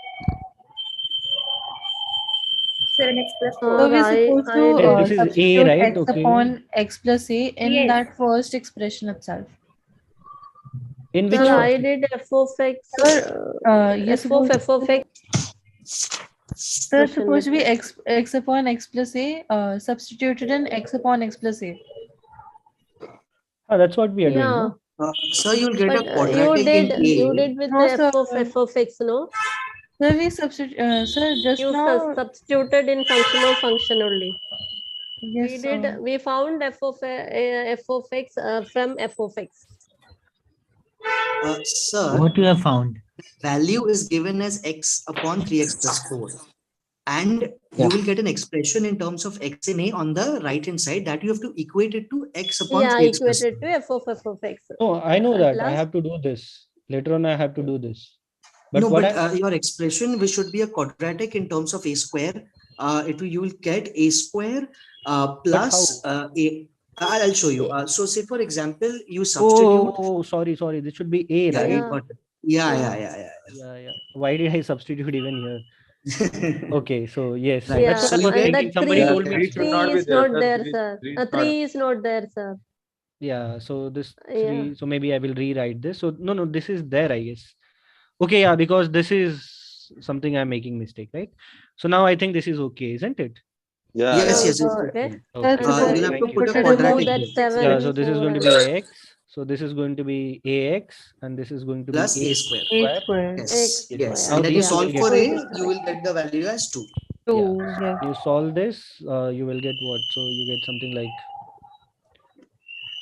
the So you get, x. the So you get factors are 1 plus Uh, ax ax plus plus a a minus square. 2x minus 4. So now you Okay, can yeah, yeah. equate You them. can, yeah, Now you you can do can that. equate them. So 1 plus a is equals to 3, or a square is equals to. Sir, comparing the terms, a square is equal to 4 and a is equal to Yeah. 2. So from here Yeah, you yeah. get a is equals to 2, but from here you get Yeah. a is equals to plus or minus 2, but the Correct. intersection of these two is 2. So the answer will be 2. Sorry, sir. Actually, I couldn't understand. How It's did we already get given. It's already given that a is greater than 0. It is It is there. also giving you. Yeah. how did we get this? 7.4, sir. I'll tell you. So what are Yeah. we doing here is we are comparing. So once we solve this, right? So once you expand this and you make an arrangement like this, right? Sir, but we should use x divided by x plus a inside that function, right? X We did divided this. by 3x plus 4. So where is the 3x plus 4? I cannot see No, it. no. So where is plus No. 4, sir? No. First of all, Because so what are we doing here is this is my LHS, left hand side. I'm just expanding this. I'm yes. not doing anything to this. Yes, right. And this here over here, once I expand this, this is my LHS after expanding. Now here Okay, now I got. Yes, sir. Now I got. Now equate that. Now Yeah, equate so to RHS and get the value. Got it? Sir, Nice. activity Sir, 7.4. Yes. Sir, Let me go in question order. number 10, the Question above number one. 9, please. The above I'm one. sorry. Wait. Could you please go to question number 9, please? Yes, sir, this Not one. this one. Sorry. I think my numbers. I'm on. Sir, here the how this adding pi by 2 changes the answer to minus sine theta. I didn't understand this. Okay. the graph.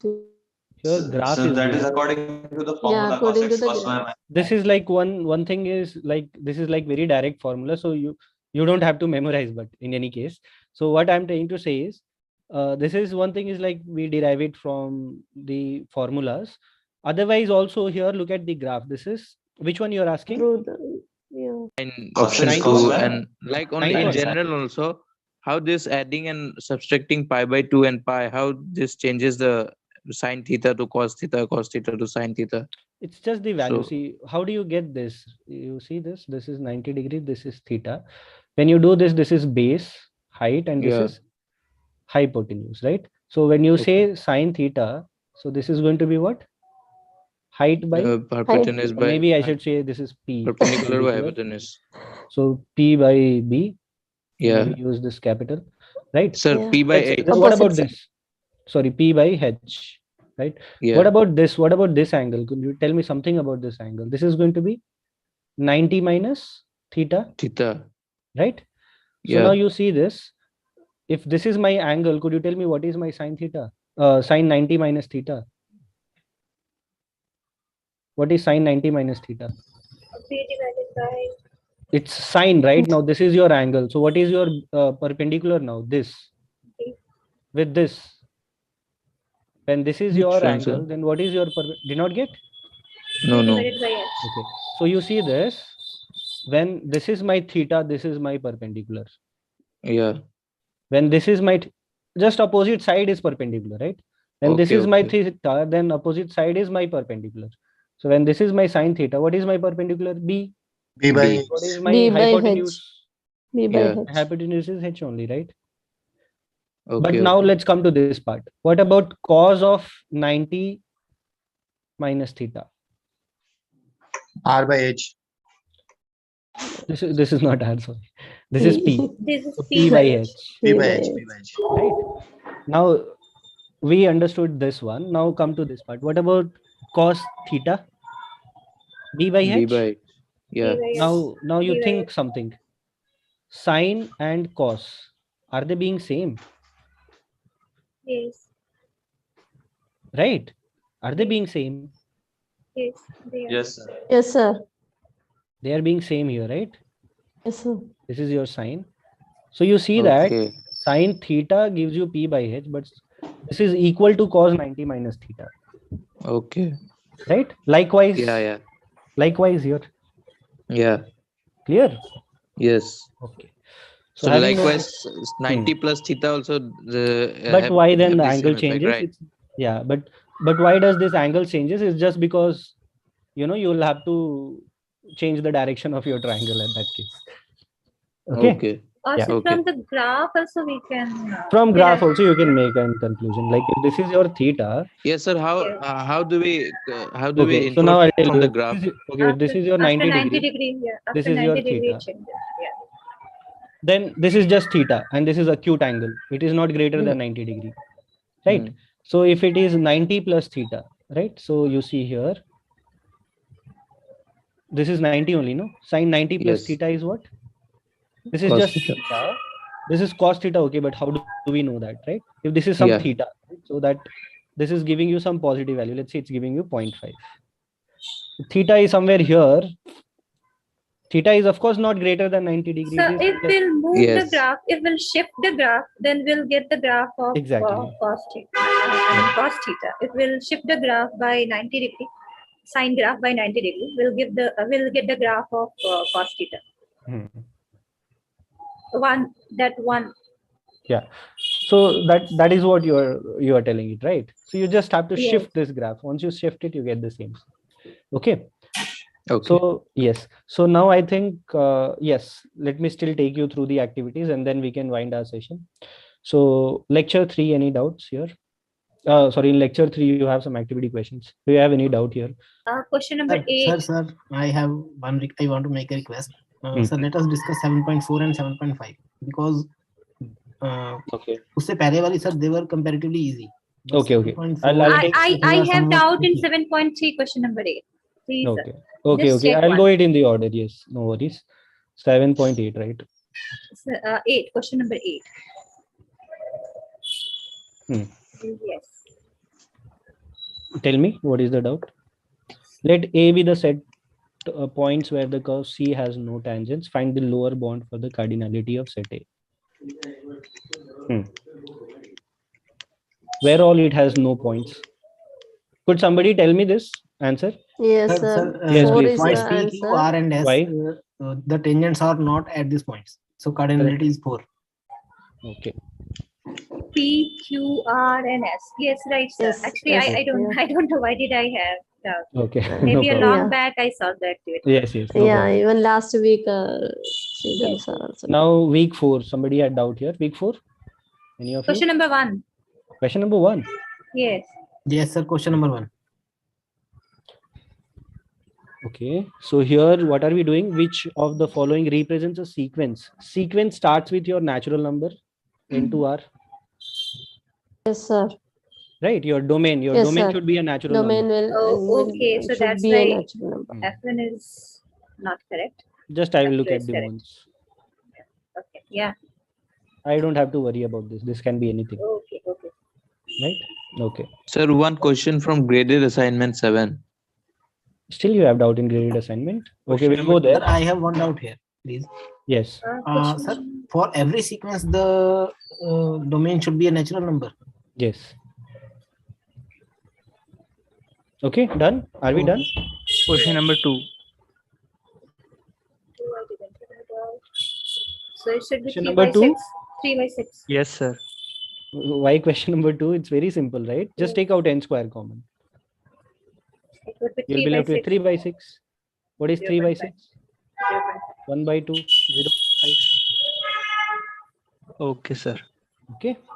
Question number 7. So graded assignment question number 7. Okay, I'll go in the order, but when I was discussing graded assignment, I think you were not there, right? No. Yeah, so you can rewatch this video, you will get it. Yes. Okay, so here, come to this part. Now here, what you can do, you can just rationalize it. Apply. Yeah, multiply with. Rationalize it, yes. Yeah.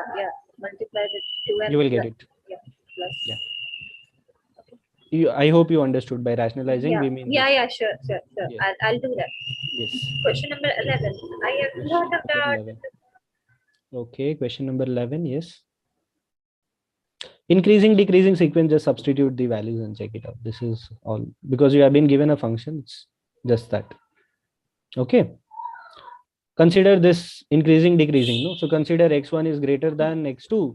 Then all you have to do is you have to make sure this x1 is greater than f of x1 is greater than f of x2. Right. Do this and you can find the values. Right. Okay, I'll So, do that. sir, did you explain 7.3 question 8 just now? Yes, he Yes. explained it. Yes. You can. Oh, okay. I'll rewatch it. Yeah. So is there any doubt here on week 5, lecture 5, week 7? Yeah. Question number Sir, 5. can you explain question number 7 from Of graded this? assignment Yes. 7? Yeah, I Okay, too have maybe I'll doubt take in you question again to number the 5 and 7. question number 5 and question number 7. So over here, question number 5. Okay. Okay. So tell me, do limit exist at x equals to 1? X equal to 1. When you come from left hand limit. side and Yeah. you come from right hand side, Yeah, right? one. You will get 1, but are the limits value same? From here, LHL will give you 0. RHL Yes, will give from you there 1. 1. Are they same? No. No. Limit does not exist at 1. Yes. Okay. Right? Left Similarly, you can try for 3. You can do for 2. Similarly, you can do for 2. Limit exists between this. Let's see this 2, 3. Okay. So 2, 3 is this. 2, 3 and 2, 3 are not included, right? When 2 and 3 are not included, it's just a straight line. Okay, yeah. Right? Yeah. I have seen this question somewhere else as well. Yeah. Maybe No we problem. solve with this. Yeah. So here in anywhere else, and you have any doubt here? 7. Question number 7. Question number 7, yes. Now again, I think you should be able to do this once you know what is limit. Could you tell me, do limit exist at this point? No. No, Limit does exist. it does exist. You take any plane here, you take this point, you come from this side, you come from this side, you will find this value is approaching. Okay, sir. I understood. And there is a continuous, right? Definitely. Yeah, continuity. Yeah. Okay. It's continuous, then yes. Now you see this. Now you can do this. At 0. I think, is it okay now or should I explain you this? It's okay, sir. You can do this? Yeah. Question 8. Question The function is question what? Question number? No. No other question. No other question? Done then. Okay, so I'll just take you again through that graded assignment and then we can wind our session now. Okay. All right. So you had doubt in graded assignment. Which question it was? 7, he said. Question 7, sir. Question 7. So just a minute.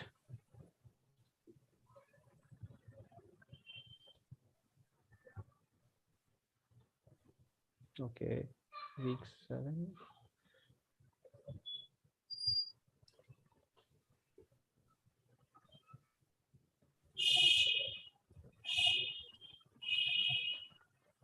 Yes. Here you need to find the limit. Yeah, and actually we can check the graph as well. We'll get You can check the graph as well. well, but since graph is something you can't draw in your exam, so you should try finding limit by yourself, right? You will not have Desmos and all that. Yes, right? sir. So you can actually find the limit, you will get the answer. Sir, we have to find the limit. Yes. Okay. So, Thank you, sir. Yes. So could you approach question 9 once again, please? Sorry if I've missed it earlier. Question 9. This one? Yeah, this one. Yeah. For this, the solution is already given. Okay. Solution is already given. It's there in your resources from instructor. This question has already solution. Yeah. You can actually see that. The same question, sir. I mean, not the same question, but at least a similar question. Exactly. Very similar. Yes. Actually, this question is also easy. I mean, whatever limits that is given, we'll have to apply all of them. Yeah. So now I'll stop sharing my screen. So thank you, everyone. We can meet in our next session. Thank you so much, sir. Thank you so much. Yeah. Thank you, sir. Have a good night. Think about Thursday's class, sir. Extra Thursdays? class. Yeah, maybe.